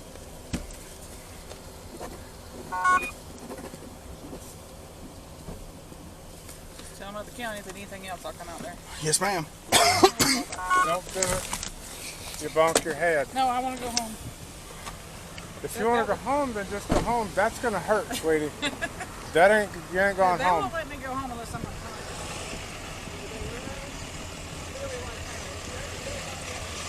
Y'all to pick up the Rogue. Okay. Go around the curve. Thank you so much. Yes, ma'am. Hey, but the guy did pick up a piece of his car and put it in the trunk.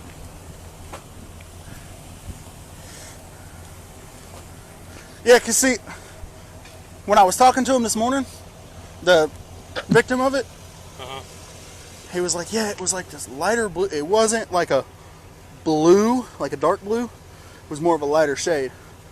But he couldn't remember if it was hatchback or if it was regular. Well, I ran it on Flock, and like I said, at 8:05, he was coming southbound on 41, and there wasn't any damage to the car. But that would be, for the amount of damage that he has on that car, that is exactly what, because What color was the other car? it was a maroon F-150, like an older model F-150. I'll see y'all later. See ya. Because he busted the fiberglass bed of that truck and the rim.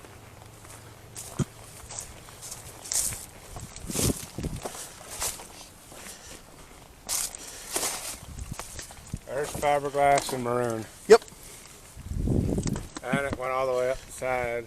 Yeah, I didn't because even bust that window out. because when he did this, like this right here, it's from the wheel of that truck. Because he bent the entire rim of that truck.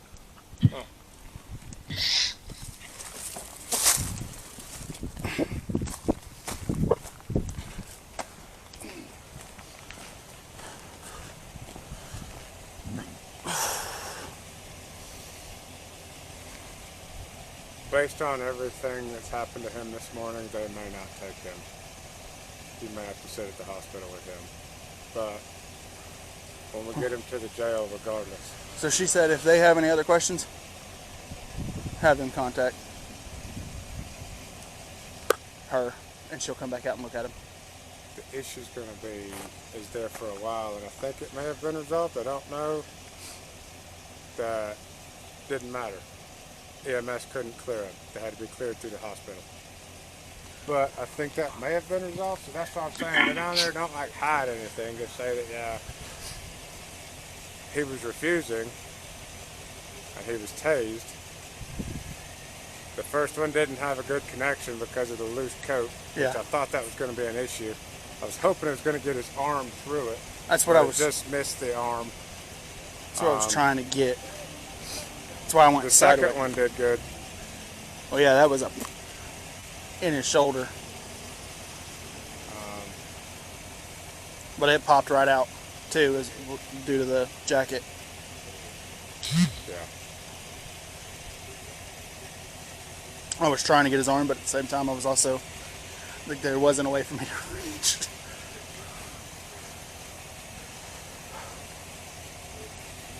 He had good NMI even in this arm, even though it was on that shoulder.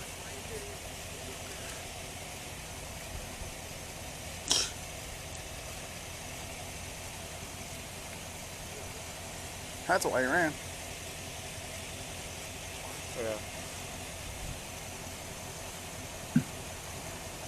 But we need to photograph him when we get to the jail. Absolutely. But we'll hang out for GSP in case they want to talk to him. I'll have to rewatch the body cam to get the count on the money. Okay. It was like 150, 160, something like that.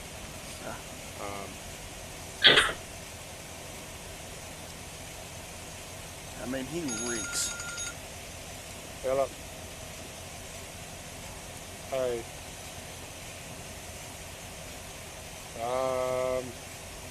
Let me call you back here in a few minutes. Bye.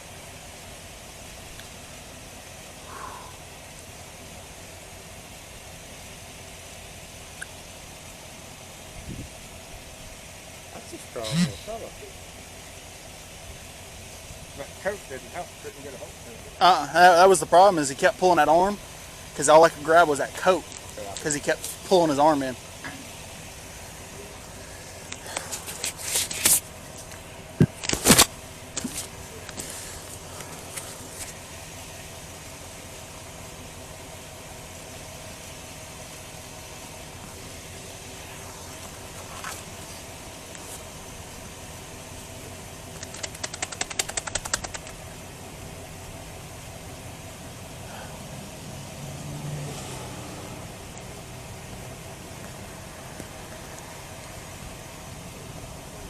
Hopefully GSP tows the car. If not, I'll have to go tow for it. I'll do the use of force. I'll do the supplement. Where's your taser cartridges? While they were putting them in the car, I grabbed one of my evidence bags and put them straight into it.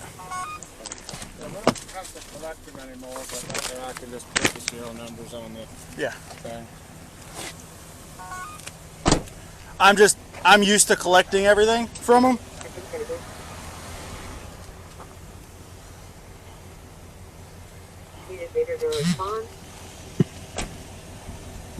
I get cleaned up a little bit when I get to the jail. That's not from him. You need hand sanitizer? No, I'm gonna wash that part from where we were over there and thorns were all in my arm. Yeah.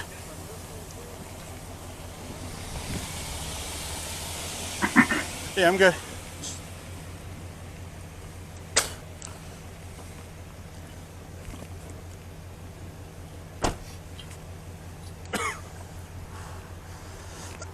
Did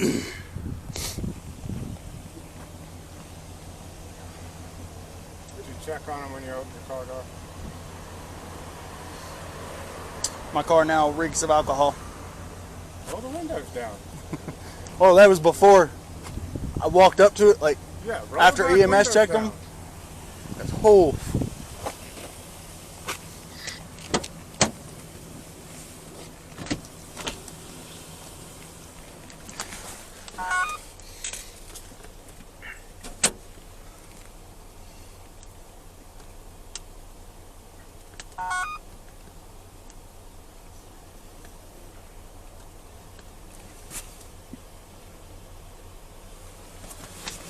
Have you been having issues losing network connection?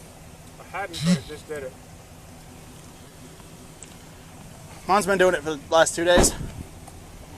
Well, I didn't work yesterday, so that's why mine didn't do it. It worked fine from the house, though. I logged in yesterday morning for a little bit.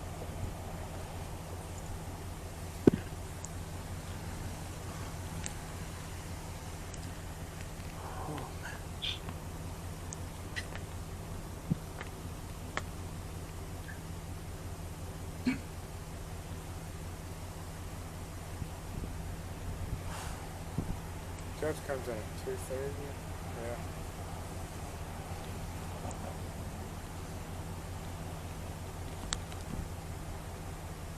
He's in possession of the car, possession of the keys, told me he was driving. Let me see this.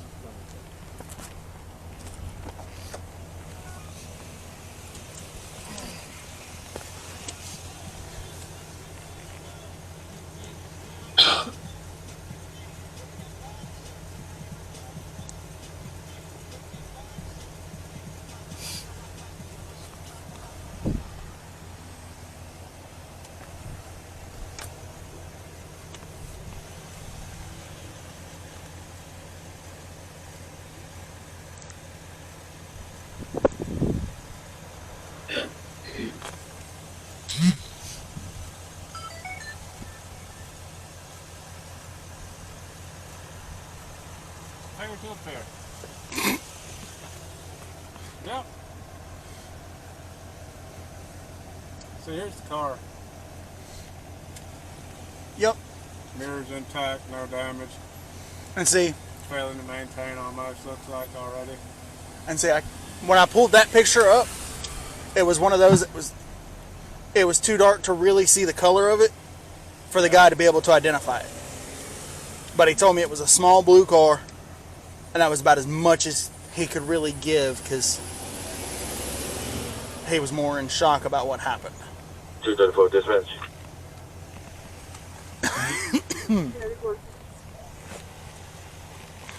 18-8, code 9, 223, and all was supportable.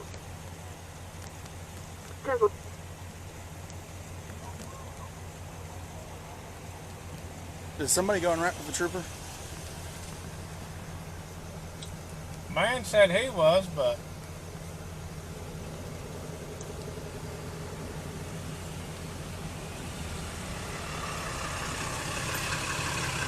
I'm offline again. Have y'all called to see anybody yet?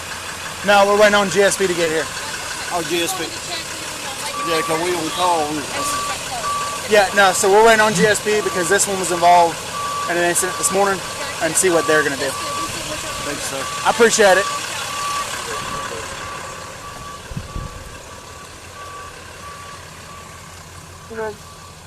Man said he was en route, but still being 291. 10-4, 21 was en route.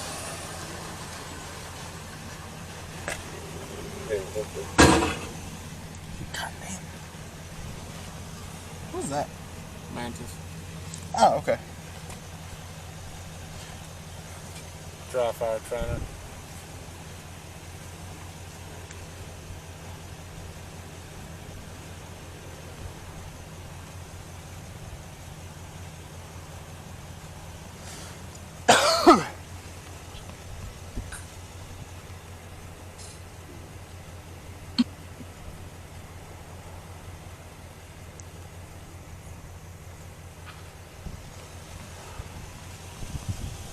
Oh. Dispatch for Red 6. Red 6 will ahead. You should have been 6 to the hospital back in service. What's 10-4?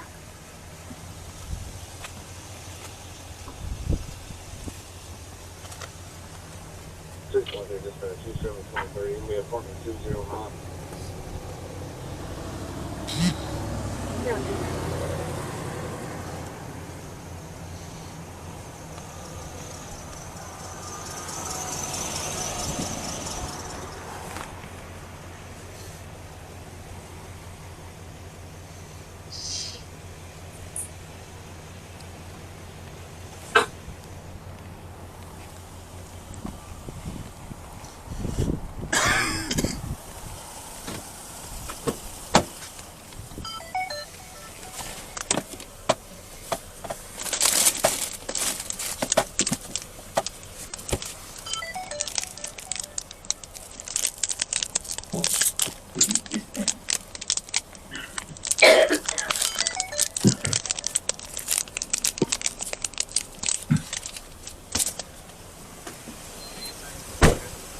I don't know where man's coming from, or if he's out there with him yet or not.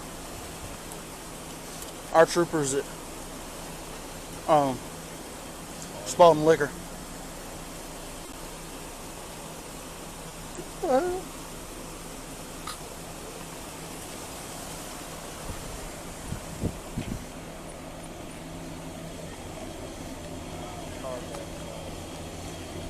Yes, ma'am.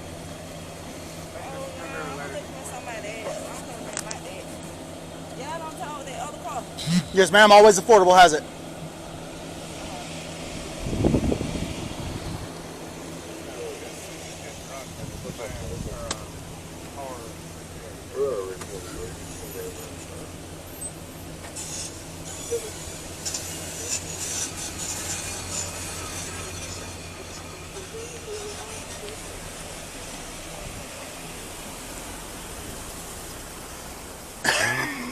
We'll go down here. We're gonna turn around and All right. Well, we're just waiting on GSP.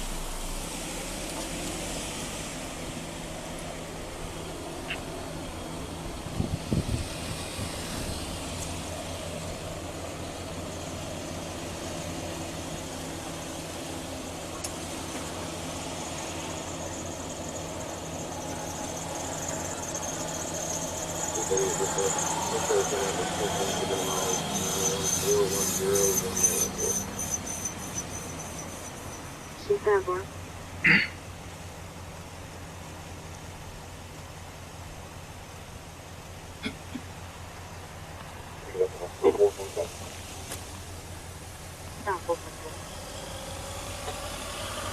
I'm trying to key out. No, you're good.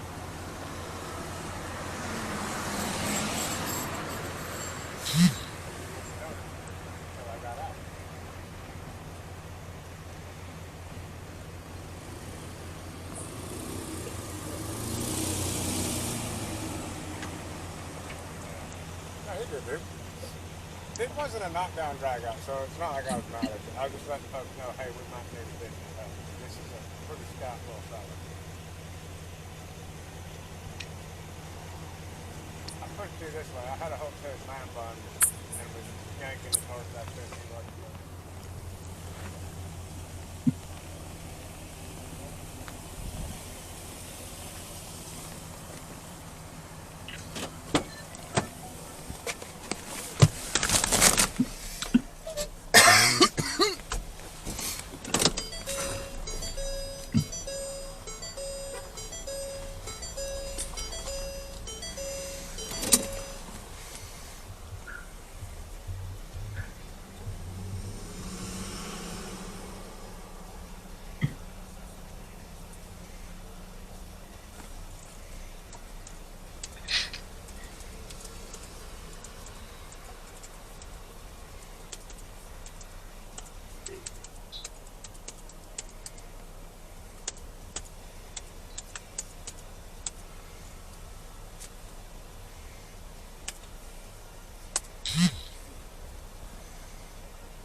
1025 at 615 Northside Drive, 615 Northside Drive, apartment 8, C is in Charlie. Reference at 1016, 1031. Callers advising there's going to be multiple subjects on scene. It's going to be your sons, grandsons, and the father. All 1016 at this time, no 1032.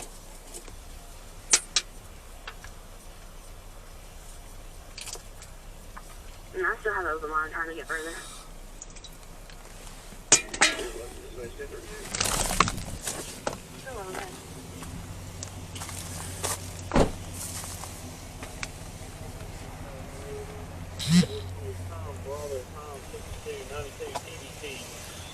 I figured I would move out of the roadway a little bit. yeah. We're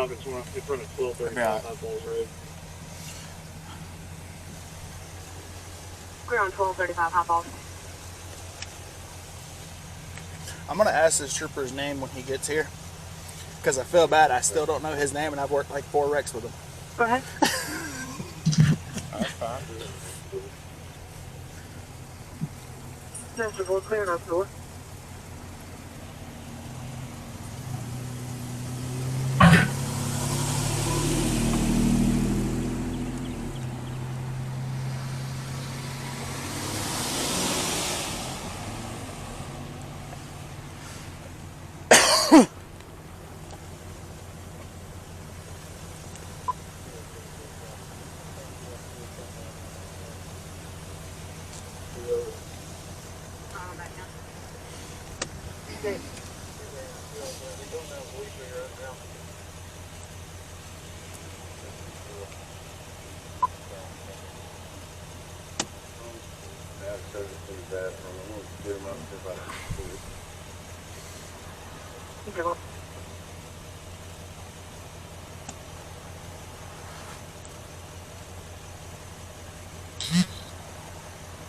Yeah, here he comes. Yeah.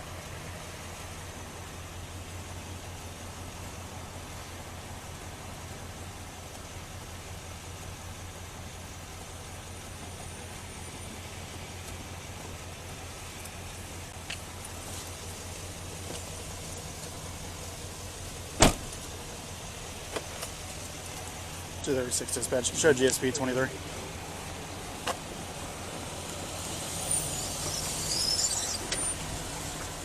What's up, buddy? Hey, when I was y'all were 10-10. I was coming, and by the time I didn't even exit the parking lot, you already had it. I was like, oh, that was quick. Saw the car, went to get out with it, saw all the damage. Driver suspended. You just sitting in it? Yeah. When we were looking for them bush bond, I drove by and I noticed it. I did too, and I was like, I'm gonna check that as soon as we're done over here. Yeah. And I figured one of y'all already did. That's all. You know what I mean? yeah. So I get out, I'm talking to him. As I'm coming back here, I look at him and he's looking at me. And when I stop and get out and walk up there, he's acting like he's sleeping. Car doesn't come back to him. He says it's his girlfriend's dad's car. And he allows him and the girlfriend to drive it so they can get back and forth to work. He said he was leaving Atlanta on the way to Decula. I said, that's up in Gwinnett, right? Yeah. You know you're the wrong direction. Yeah. Now I got a phone to get back the right direction. So I run his name.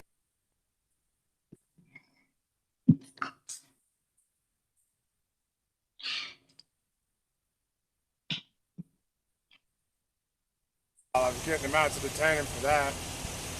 He refused to get out. He was resisting. We tased him twice. Finally got him in custody.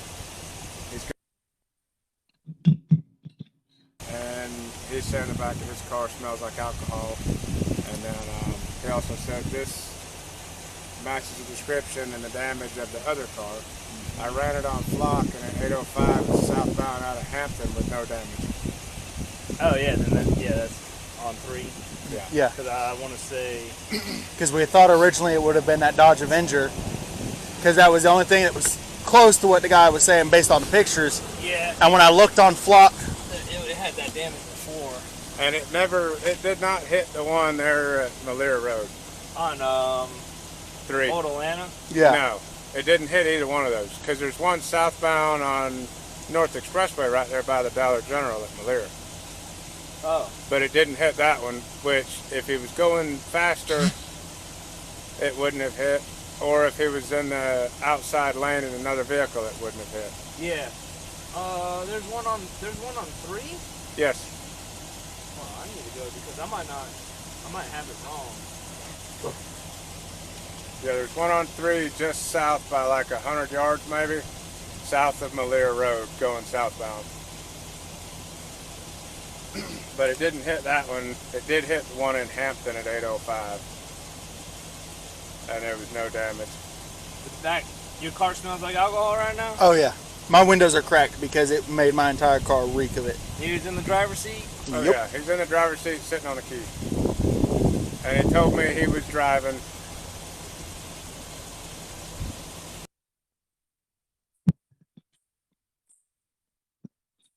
In the description. Yeah, it is. So I figured I'd let He John. said light blue. Yeah, and if you walk up here, You can see fiberglass transfer and the maroon color of that truck, and you can see where the wheel caught the door. Because remember that dude's wheel was bent. Oh, I do have the yeah. I do have the one on North Expressway. I was referring to that as Old Atlanta. okay. Yeah, no, there is one on Old Atlanta southbound just north of Malir. So look, there's supposed to be one right here, is what you're saying. There is. Yeah. That's Wood Road. Yeah, that's Wood Road. Here's that one. That's Old Atlanta. Oh, I didn't notice this one. Yeah. Yeah. All right, I got it. All right. I'm glad you know that now. All right. Let's see. I'll get it back.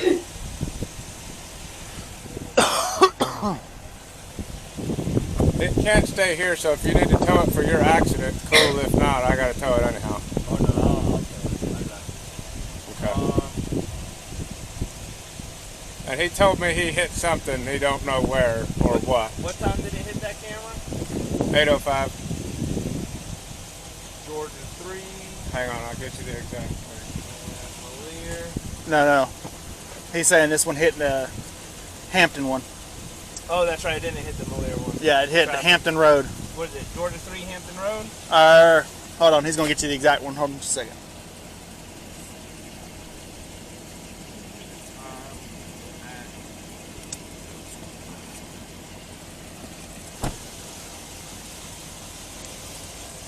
So at 8:05, it hit Hampton's camera number 4, which is Highway 41, Franklin River southbound. 804? No, camera 4. Oh, what time? 8:05. Camera number 4, Highway 41, and Franklin River southbound.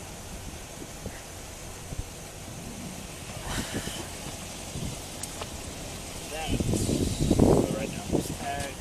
Go look at this damage. There's a piece of the car in the back too. Oh. He picked up a chunk of the car.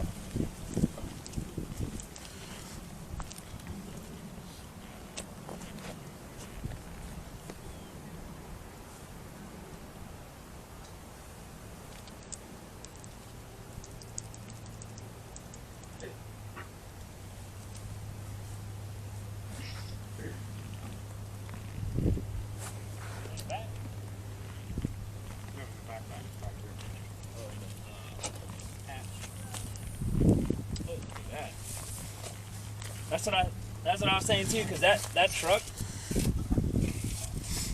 a step side, and you know those are tough, tough trucks for those years. There's actually red paint all down right here. There it is. Yep. And if you look up here, Up the windshield. yeah, starts here, up the windshield, up right there. Oh yeah, sure does. That's That's about as like that dude's stuff was pushed up. And you mean you could see where I'm assuming that's where the wheel caught as it ripped, hit the hinge, and because I remember that rim was bent, and I'm like, that is pretty tough to bend those old rims. It's a tough truck to mess up. Yeah. And that looks like some tire scrub. Yep.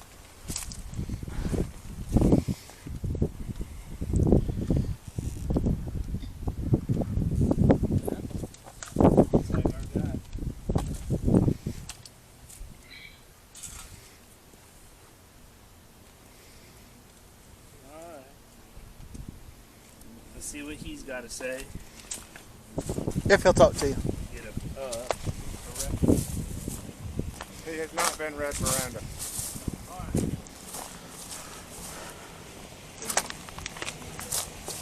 Passenger side is which? Yeah, and this one is where he's facing.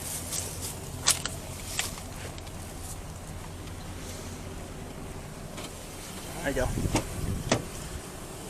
Hey, sir. Hey, I'm Trooper Baker, Georgia State Patrol. I'm gonna read you something, alright?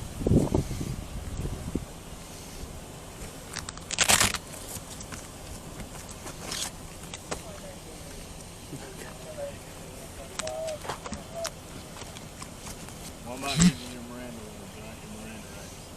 You have the right to remain silent. Anything you say will be used in court as evidence against you. You are entitled to have a lawyer now and have him present now or at any time during questioning. If you cannot afford a lawyer, one will be appointed for you without cost, and you may be present at all times during your questioning. You can decide at any time to exercise these rights and not answer any questions or make any statements. Do you understand these rights? I need a verbal yes or no. You understand these rights? Thank you. Do you wish to talk to us at this time without a lawyer?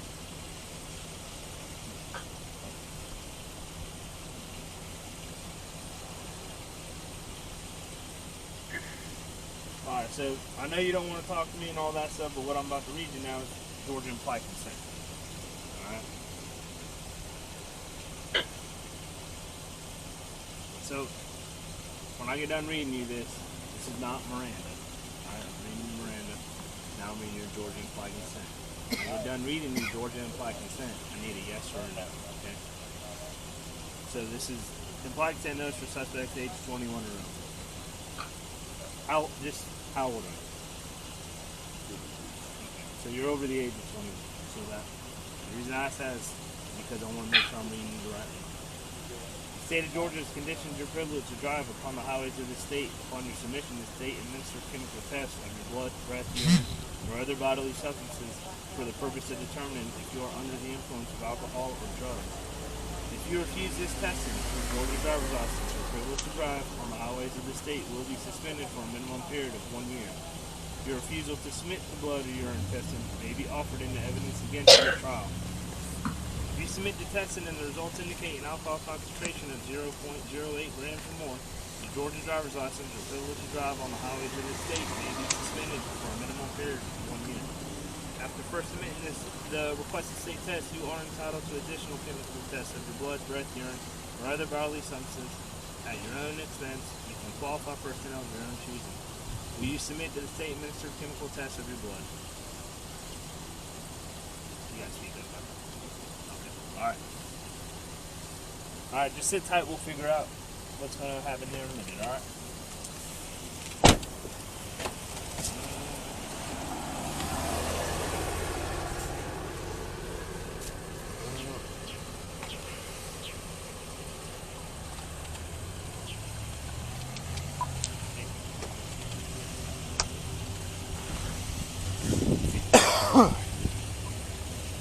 I'll get you a 10. It's gonna be 10:55. I'll see you later.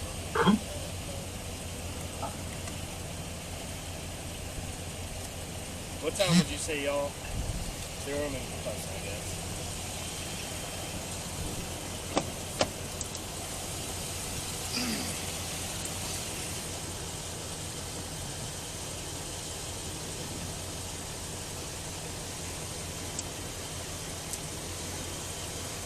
$12:05. All right.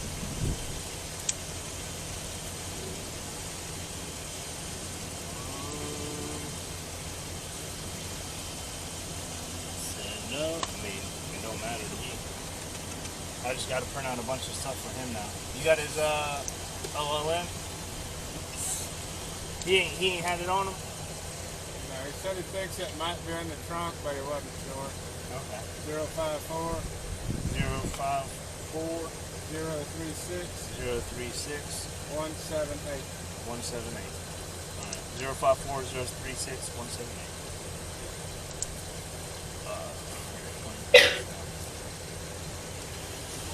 I don't think I've seen you since.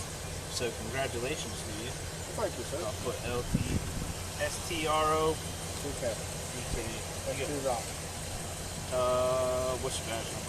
203. I'll pretty much put in there you found them. Actual physical control.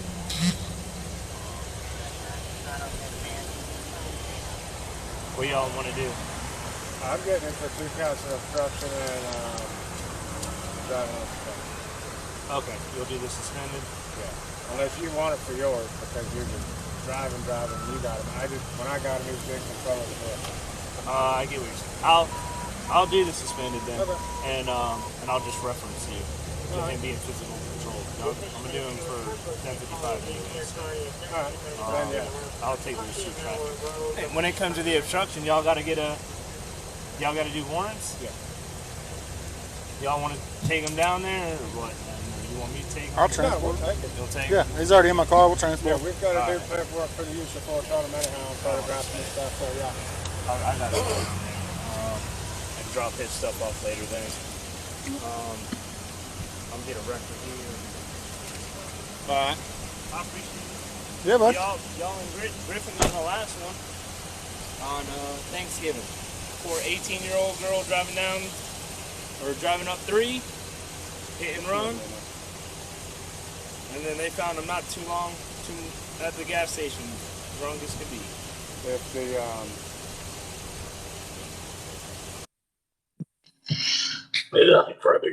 All right. Y'all hit the lights.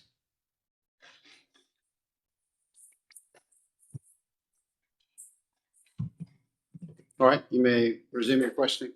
Okay, thank you, Your Honor. I apologize. Can we take a restroom break? for just a Yeah, minute? actually, I meant to ask the jurors. Does anybody need? Yeah, let's just do a very quick break. Very, very quick break. Everybody scatter to your corners. Don't do anything I previously told you not to do. Knock as soon as you're ready, and we're going to jump in and finish this thing up.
What,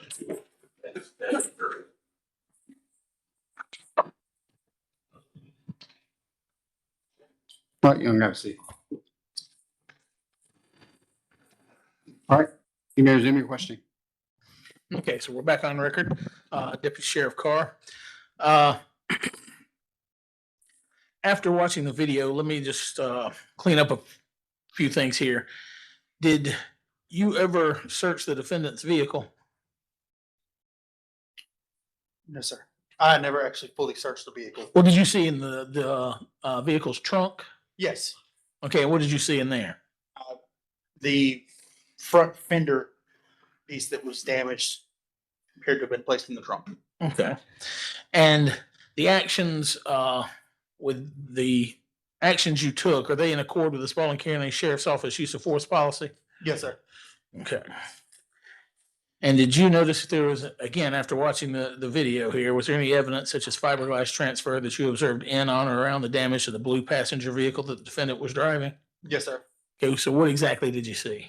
There was fiberglass transfer and paint transfer, as well as there was markings from where the rim of the truck had gone up the passenger side of the vehicle. Okay. And inside and around the vehicle, did you observe any evidence of empty containers of alcohol that would suggest that the defendant had been drinking there on the scene? No, sir. Okay.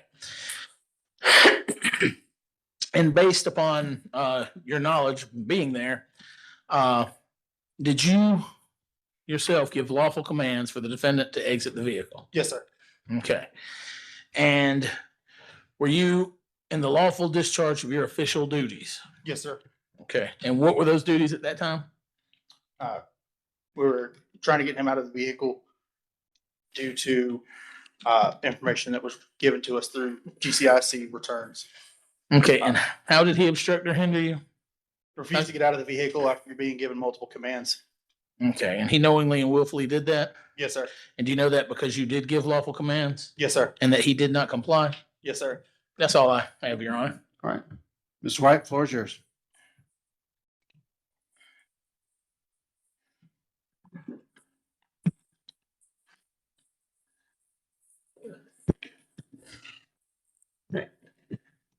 Good afternoon, Deputy Carr. Good afternoon. Or evening, potentially at this point. Deputy, you did not witness any collision between Mr. Stringer's vehicle and Mr. Davis's vehicle, is that correct? Correct. And Mr. Davis told you he was hit specifically by a light blue vehicle, is that correct? If I remember correctly, when I was questioning Mr. Davis, he stated that it was a blue, possibly lighter or brighter blue vehicle, not a dark blue. And would you describe my Mr. Stringer's vehicle as light or bright blue? Yes, sir. I'm sorry, would you describe it as light or bright blue? Bright blue. Bright blue, okay.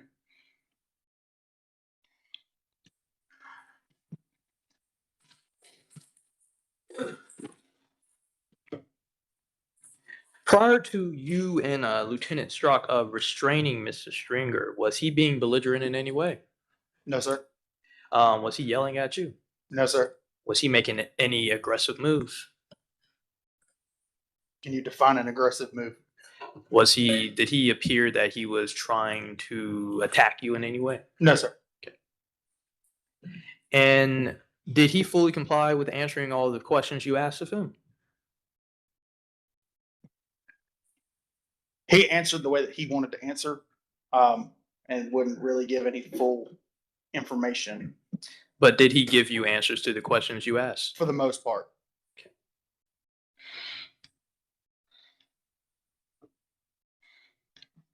Mention on direct that Mr. Stringer's speech seemed normal when you spoke with him. Yes, sir.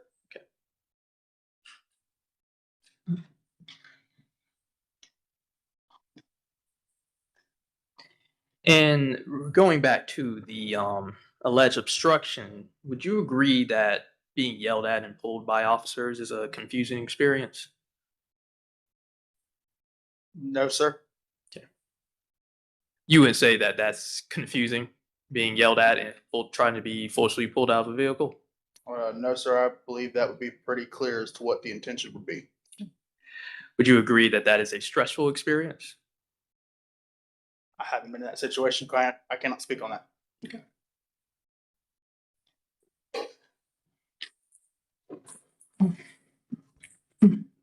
When you observed the paint transfer from on Mr. Stringer's vehicle, did you conduct any forensic analysis on that paint? I don't have any forensic analysis training. Did you send that paint off to the Georgia Bureau of Investigations to perform forensic analysis on the paint? I have no knowledge of any tests like that being done. The accident involved reporting was through State Patrol. Well, I'm just simply asking, did you send any paint to the No, Georgia sir. Bureau of Investigations? Okay. Did you take any measurements of the damage to the vehicle? I did not. Okay.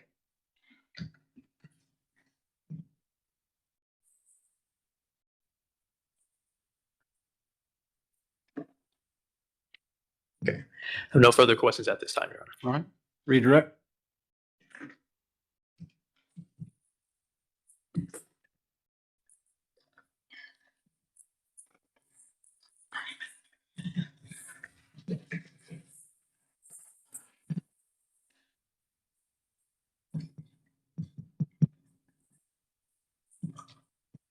No, Your Honor, not at this time. All right. That concludes your testimony, Deputy Carr, and you are released from your subpoena. You're free to stay or go, please. Give me just a second to finish with them and we'll all go out together. Members of the jury, thank you for your patience. As I said earlier, I'm trying to line a bunch of things up and I really want to get this witness finished tonight. Mr. Eisen, do you have a next witness that you intend to call? Not as of right now. Okay, so what that tells me is that we'll do all this officially tomorrow, but right now that tells me that I need to have a conversation with them outside of your presence tomorrow morning. I'm going to let them go home. They've worked hard. So I'm going to ask you all to be here tomorrow morning at 9:30. Y'all are good. Y'all are early birds. Don't be early birds tomorrow. Don't get here before 9:30 because I need to speak with them for about 30 minutes outside your presence. So get here at 9:31. And then I'll have finished with them, let you all in, and then we can pivot directly into the next phase of the trial. So for this evening, do not do any homework whatsoever. Do not discuss this case with anyone. Do not allow anyone to discuss it with you. Do not get on the internet, look anything up. You're to get your information on this case from two sources: the witnesses who testify here, the exhibits that are placed into the record, and the law that I give you, and nothing else. The parties and the attorneys have worked for years to get this case to you. And if you don't follow these instructions, it is a nuclear event I cannot undo. So with that said, if you all have any questions, I'm happy to answer them this time. Other than that, I'm going to cut you all loose for the evening and then them right after you. You good? Okay. If you all will gather up your items and be back here tomorrow at 9:31, not earlier than that. You're good to go now.